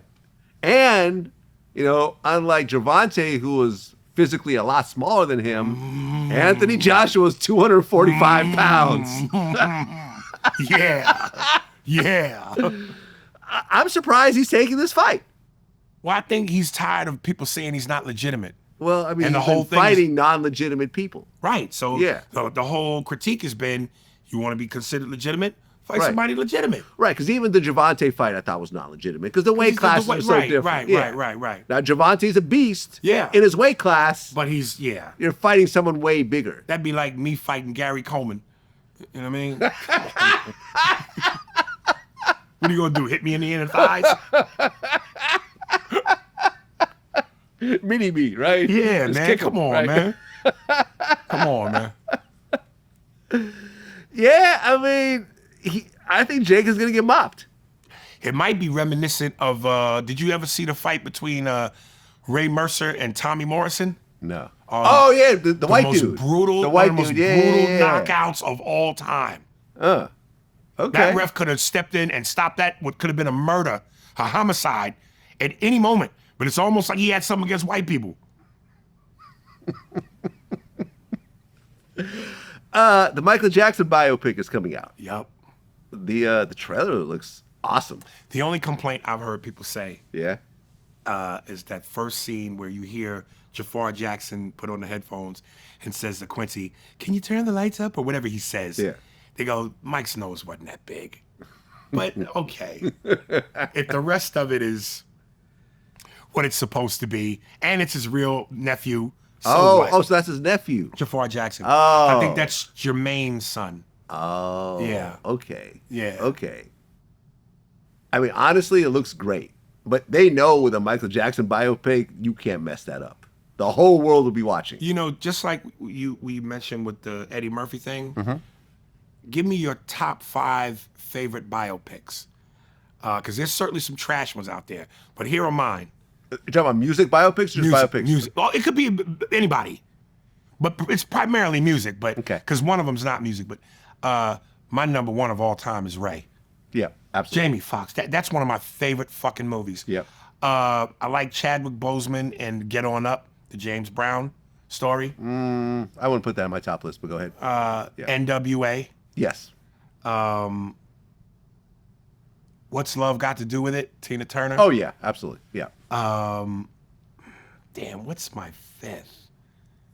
Fuck. There's a few that you're not mentioning. We'll mention them and I'll tell you.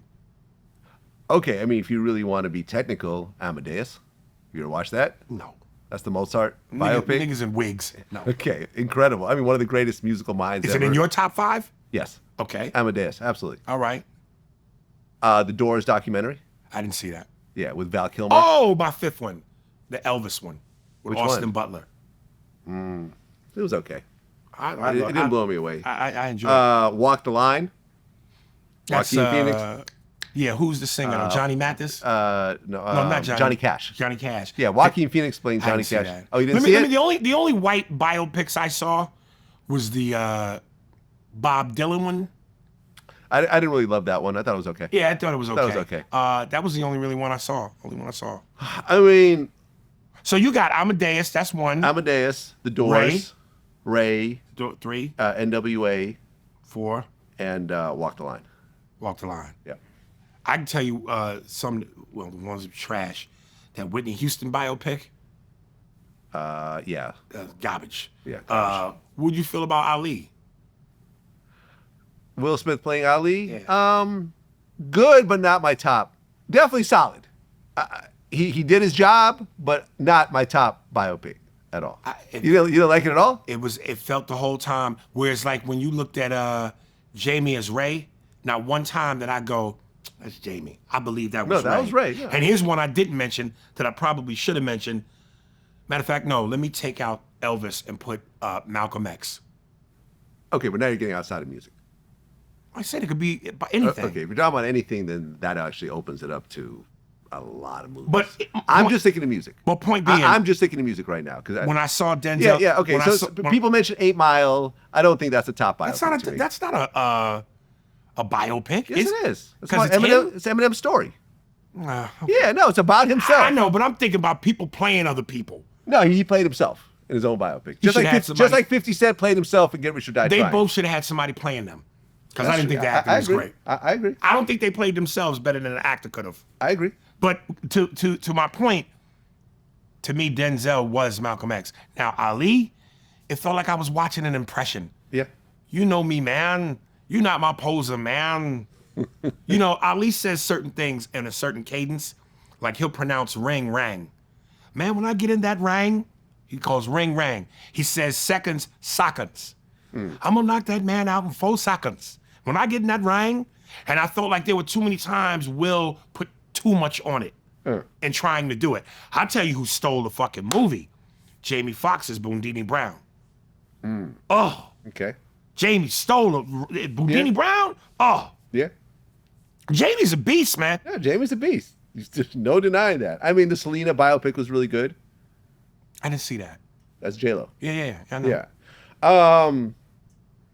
And for all you people that love to say Aries is a hater, am I not showing love to Denzel? Did I not show love to Jamie Foxx? Have I not shown love to Eddie Murphy? You guys just say fucking anything. Right.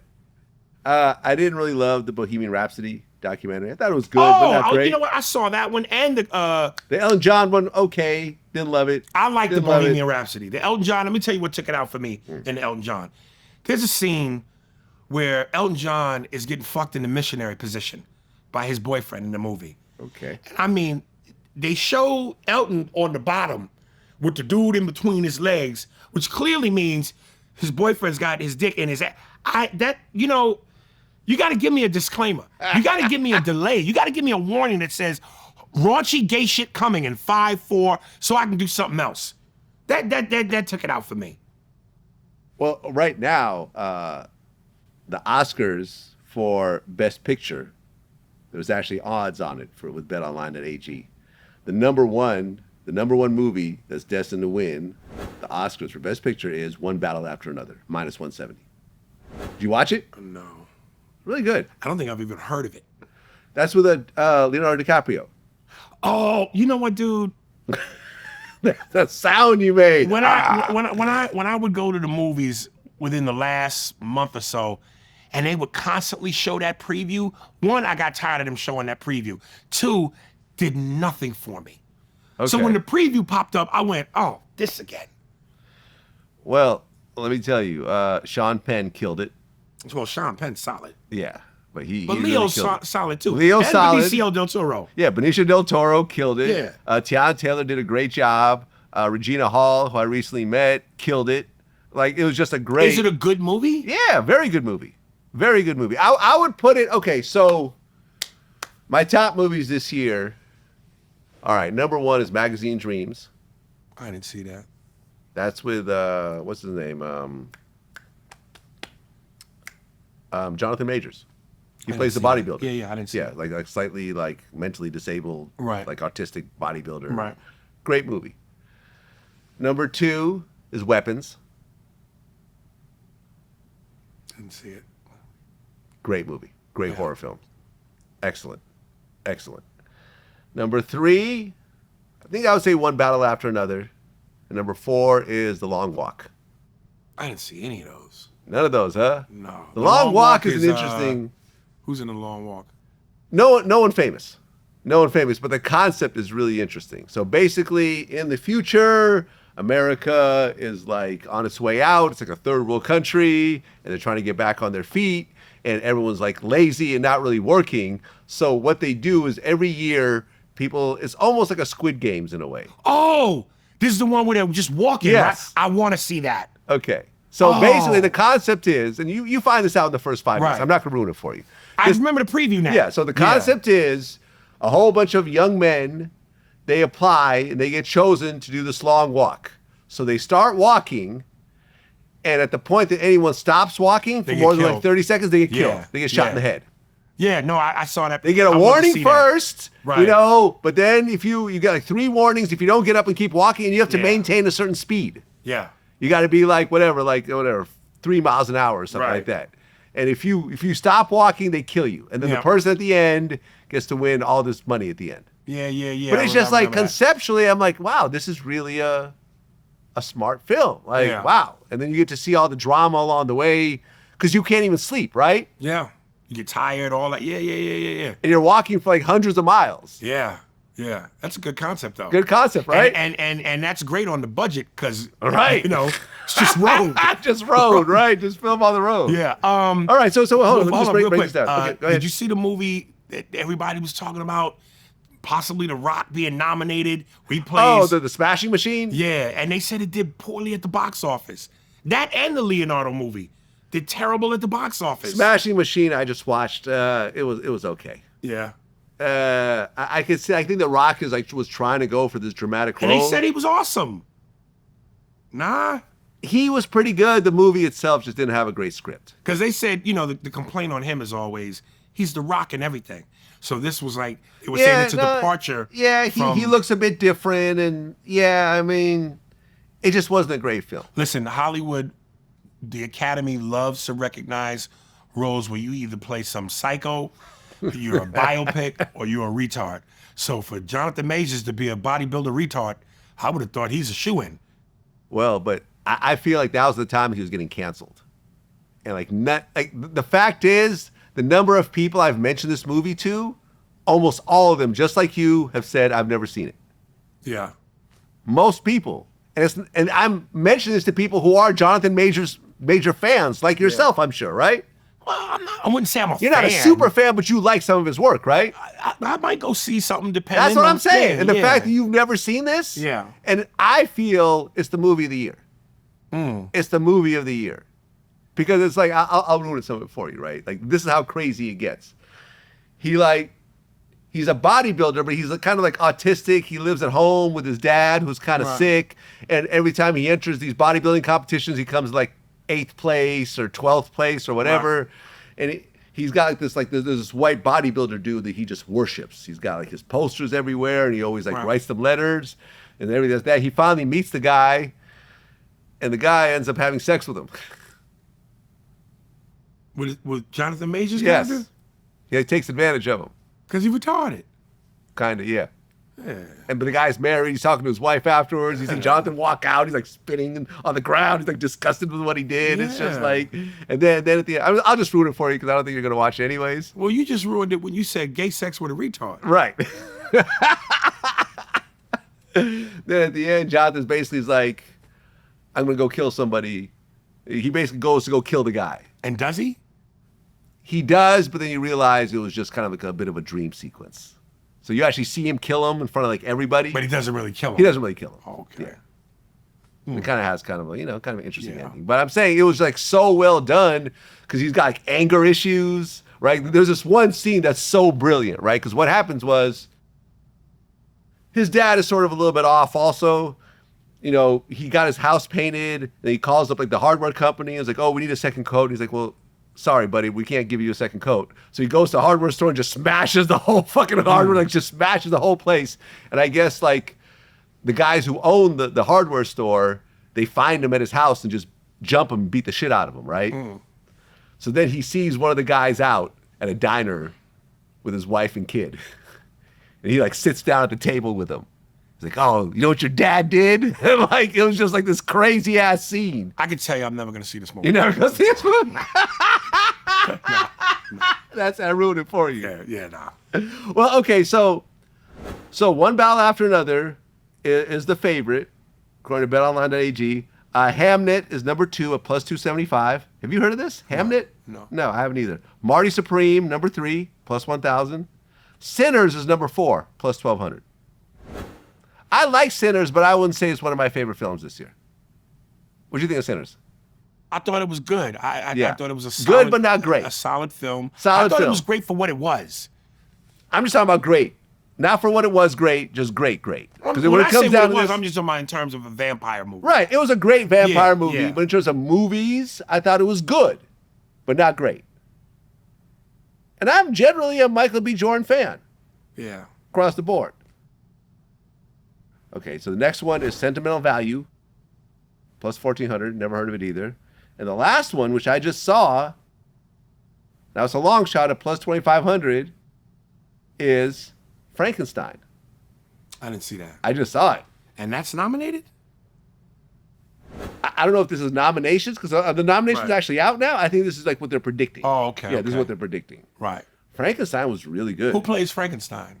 It's not Jared Leto, is it? So Oscar Isaac plays Victor Frankenstein. Oh, okay.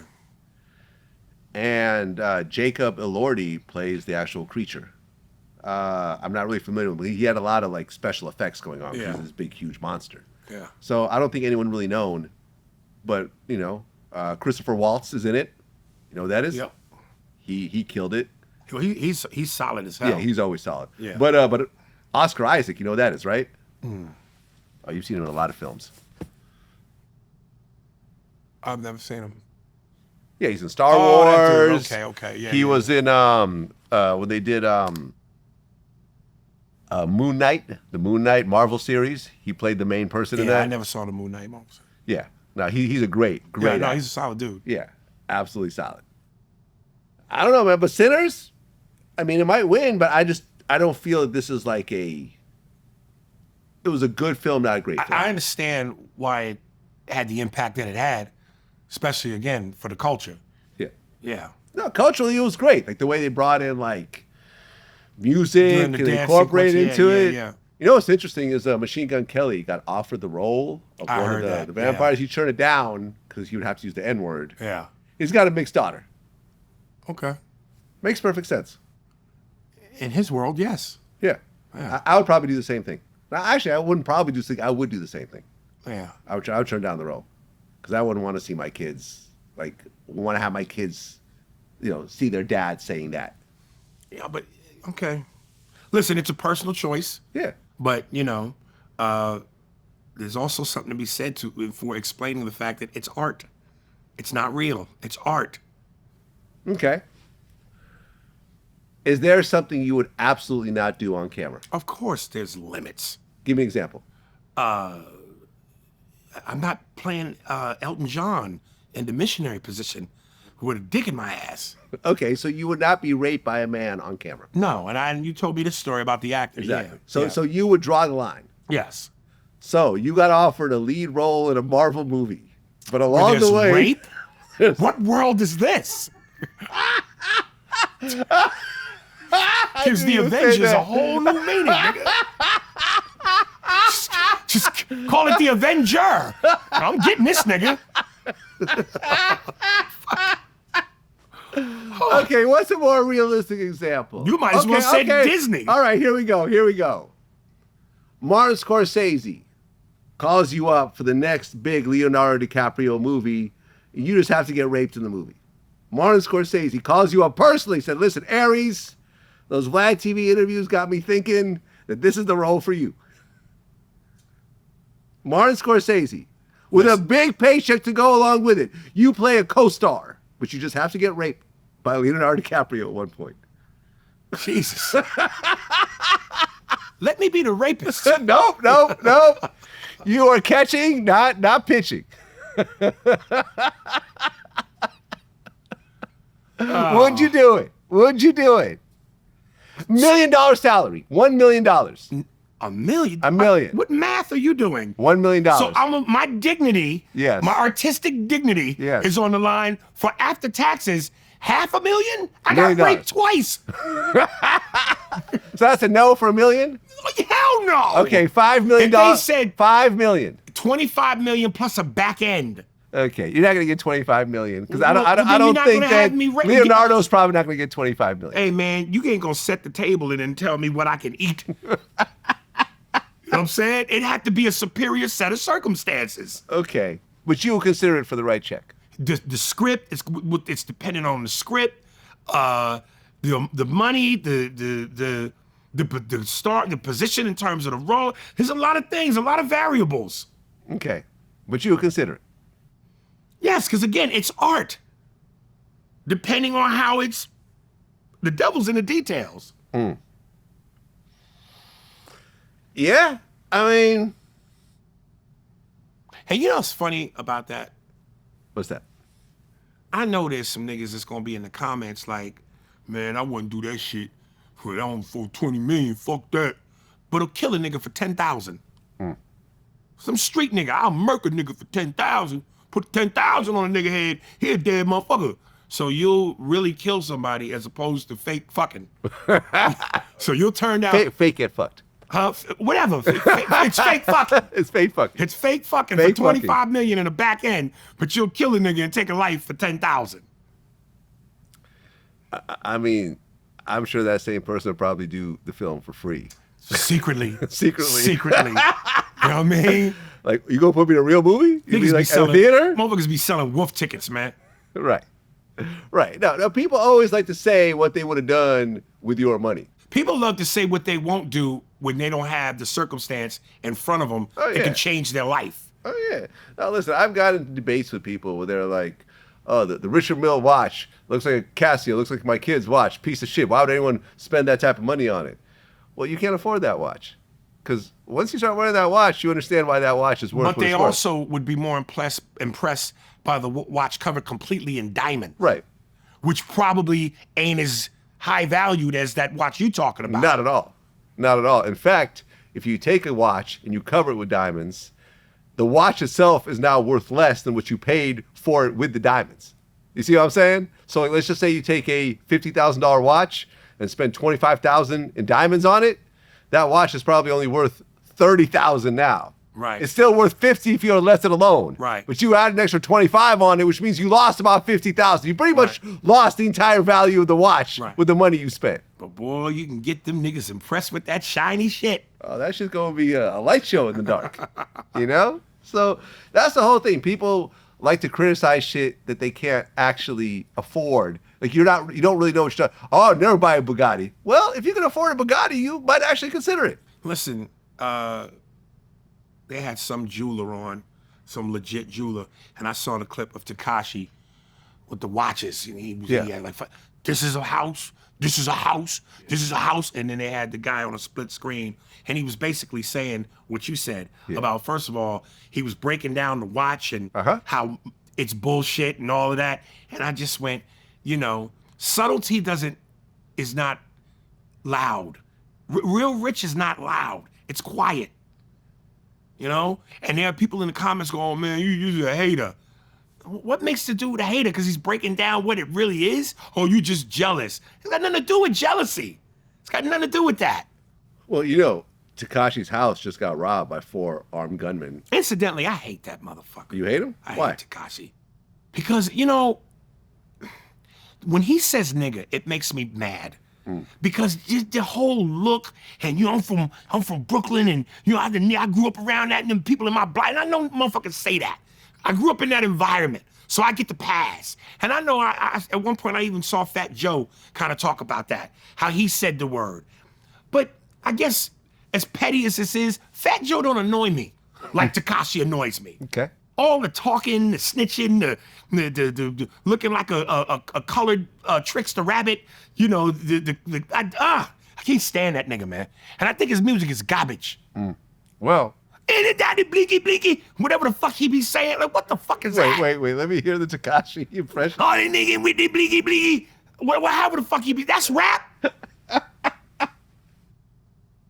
Well, I mean, look, my first Tekashi interview, we've done 2 now, was the biggest interview of the year. It's at like, I think 17 million views combined. It's insane. It's still getting like tens of thousands of views a day. He definitely is an entertainer.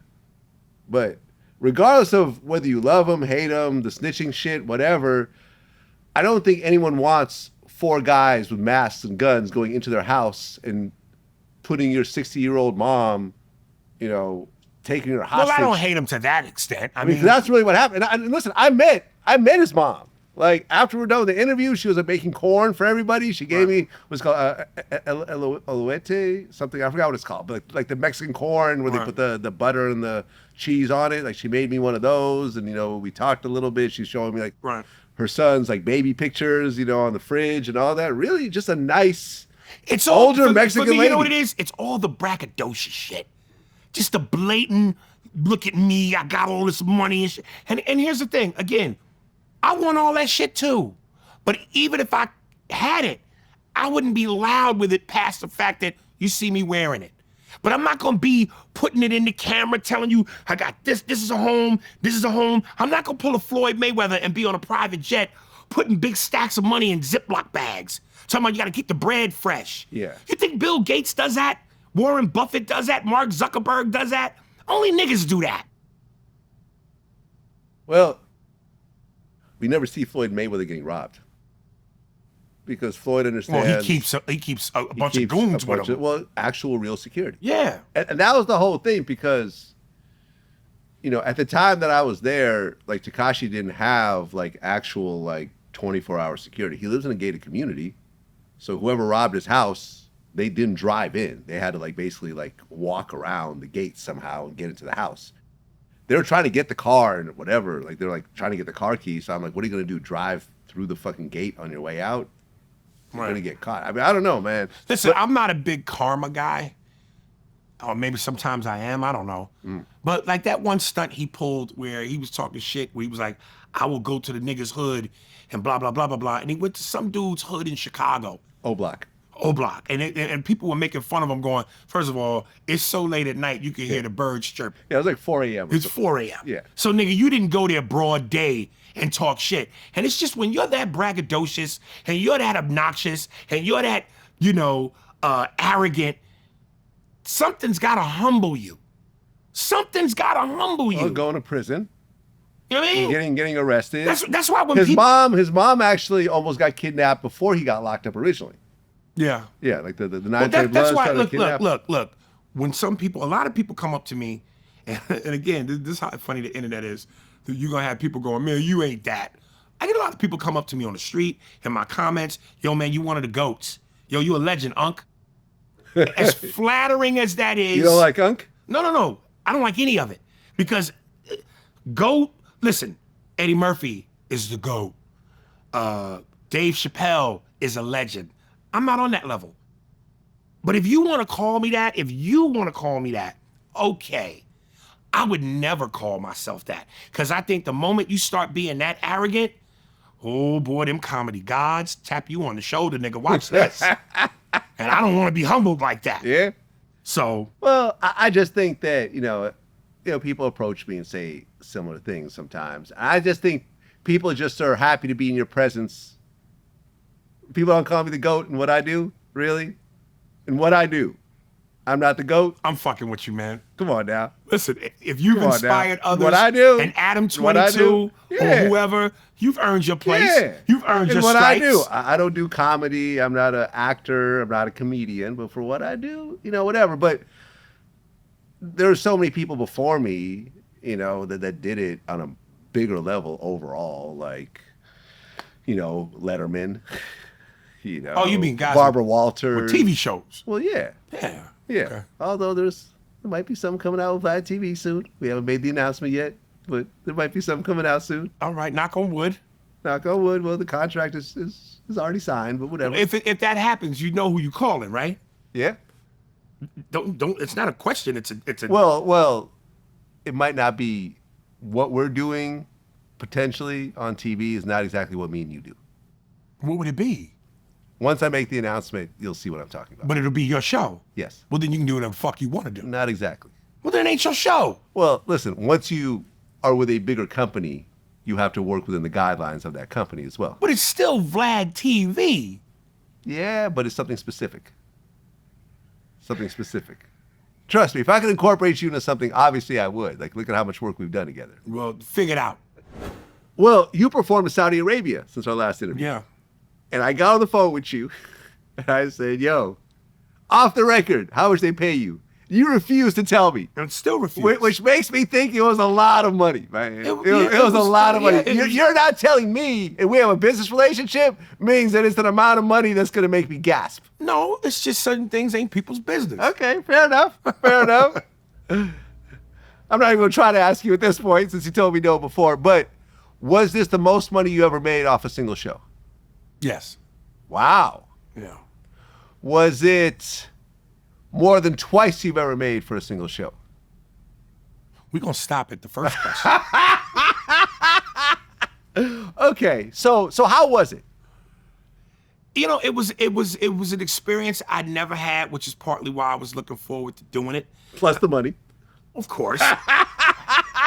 I'm not going. I'm doing it for artistic reasons. I'm not going flying halfway Culturally across on the other side of relevant. the country for what I get at fucking Other side the of the world. Improv. Other side of the world in this case, yeah. Even though, you know, sometimes at the Improv it'd be heavy too. But anyway, so it was a chance for me to experience another culture, another part of the world, somewhere I'd never been. I was looking forward to flying in the $30,000 first class Emirates. Oh, they gave you first class Emirates? Come on, man. I've done Coach Emirates, which is spectacular. Coach Emirates is first class. No. Did I say coach? No, I meant business class. I did business class Emirates. Business class is first class American Airlines. Yeah, exactly.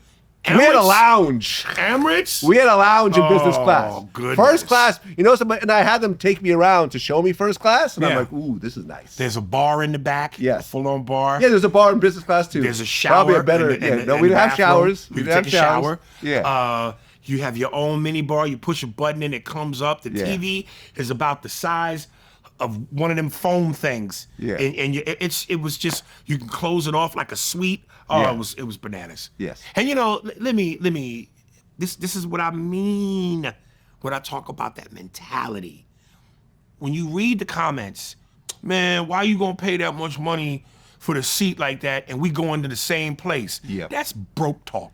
Okay. Step your fucking game up. We're going to the same place, but we ain't getting there the same way. Oh yeah, listen.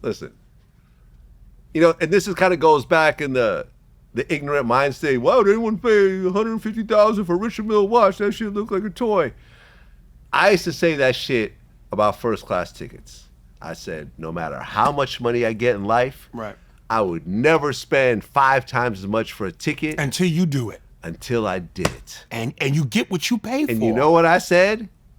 I'm never gonna fly in coach for the rest of my life. And you know the people I will cancel a whole trip if I can't get a first class ticket. here. And the people that will say, I would never do, are the same people who walk past you in first class to go to coach with a Louis Vuitton bag. Oh yes. If your bag don't match your seat, it all don't the time. count. All the time. You're Your taking if your luggage don't match your seat, Yes. it don't count. I see that all the time. You see dudes like, you know, waiting to get on the flight, and they like Louis, Gucci, Goyard, they got the Rolex on. Coach. And they go all the way to the back, and they take all the expensive shit and shove it in there, and they have it get damaged, Fighting for room. fighting for room, while someone has their fucking Target suitcase. I got to watch you walk past me like this.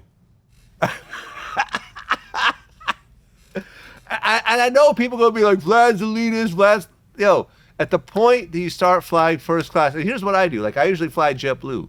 Yeah. Lay flat seats. Sure. I actually sleep on the flight. Yeah. I take a late flight and I wake up in New York or Miami fully refreshed. Yeah. I've slept the whole time. It's not easy for me to sleep on them joints. They're not Really? that comfortable to me. You're a little bigger than me. So, you know what I'm What saying? the fuck that mean? I'm just saying it might be a little harder for you to get comfortable than me. I also got more cushion on my body. Yeah, but it's not like you have a queen size bed there. It's still like it's a first class seat, but it's still not as big as a real place to sleep. But here's the difference though. On Emirates, they Uh-huh. give you a mattress. Oh yeah. So you put a mattress on top of that. Whereas the seats we're talking about, Yeah. you, JetBlue, American, whatever. Yeah. When you're flying long enough, you feel it. You feel it. You got to toss and turn. You feel it. Yeah. I mean, you got to get there, but I have a routine. Like, I'll make sure I don't take any naps that day, and I'll eat like a big meal right before I get on the flight. So I'm getting kind of sleepy Yeah. from the meal. So then once it hits, my body's just conditioned to go to sleep Right. on these flights. But yeah, no, like I said, it sounds elitist, like, oh, why don't you want to fly? And here's the thing also, when you fly first class, when you get to your destination, you're actually refreshed. you could actually do things that same day. Yeah. You get off a cross-country flight and a middle seat and coach, Let me tell you you're not something. doing shit. I'm not into caviar, but Emirates, their big thing that they serve you caviar. And again, this is a life experience. Yes. So I said, I'm gonna try it. Yeah. I never would eat caviar, but I tried it. Wasn't for me. I like but I caviar. can say I did it. I like caviar. But the thing that was also most impressive is like, when you fly in the States, you get this menu with 3 options. When you go over there, the Emirates menu is like a 5-star restaurant. 10,000 choices. And they feed you anytime you want, Oh, yeah. as much as you want. Yeah. So you eat the whole fucking flight if you want. Right. Oh, dude. No, and, that's and great. This is why I've I'm never going. experienced that part. I'm one level below that, and my shit was the best flight I ever took. And that's why I'm sitting here going, when you have this mindset of my city and you ain't never been nowhere, then that means you ain't even trying to experience that. And if you only got one life to live, why wouldn't you want to live it to the fullest, the best you can? Now that I've done Emirates in a $30,000 seat, you know what's next? My own jet. That's what's next. Yeah. That's what you aspire to. Yeah, exactly. And there's nothing wrong with that. Okay, so you performed in Saudi Arabia. Yeah. So it was like an all like Saudi crowd. Yeah. Did they understand English? Like, No, they understood. They wouldn't allow you. You can't talk about the government. Right. You can't talk about religion. Right. And you can't disrespect the prince. right? Other than that, do whatever you want. Now, there are certain cultural things that, because they're not gonna get in terms of American culture. But when you talk about human experiences, love, sex, kids, family, they get that. That they can relate to. Listen, I'm not gonna lie. I was nervous as shit, and I felt uncomfortable for a lot of it. But what I could always fall back on was my ability to do crowd work. And when I went into the crowd work, that really took it over the top. So, it was an experience, man.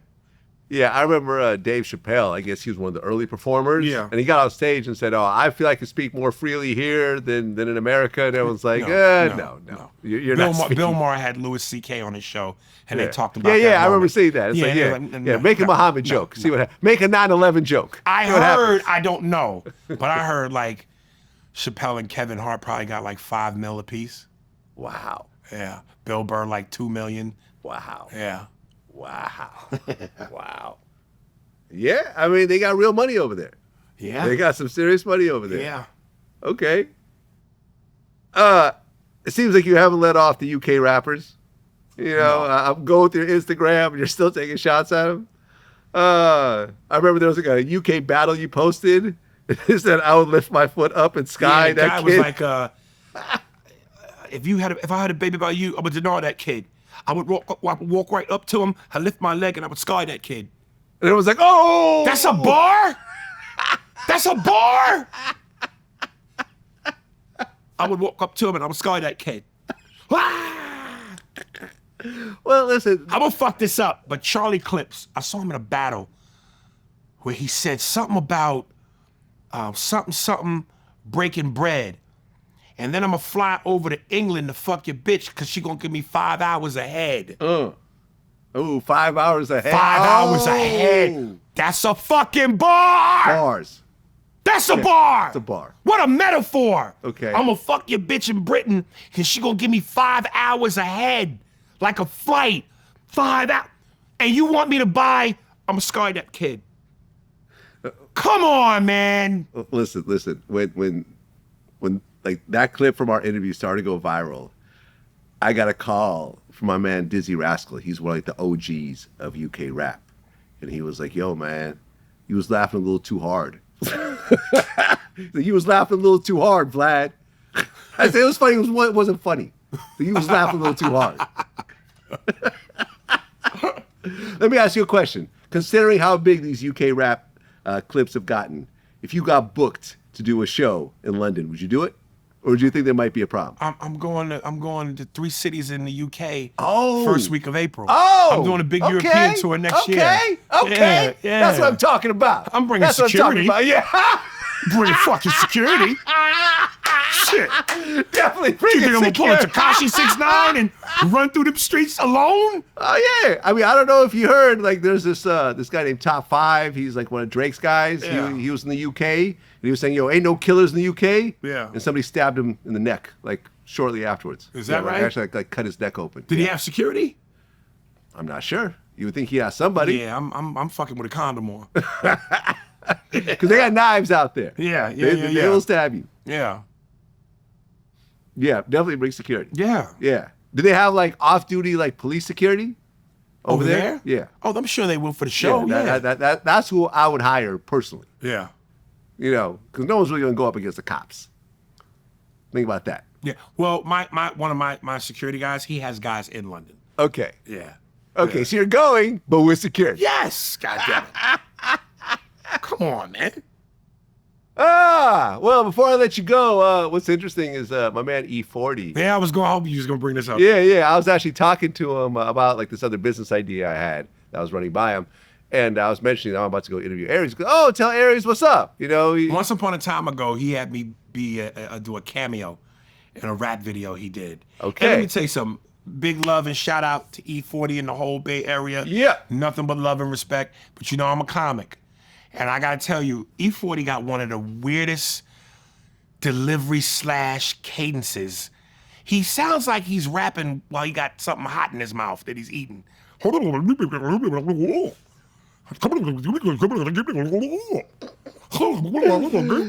Yo, E, I'm sorry. This is actually funny. I'm sorry. You my man. I love you, E, but that was actually kind of funny.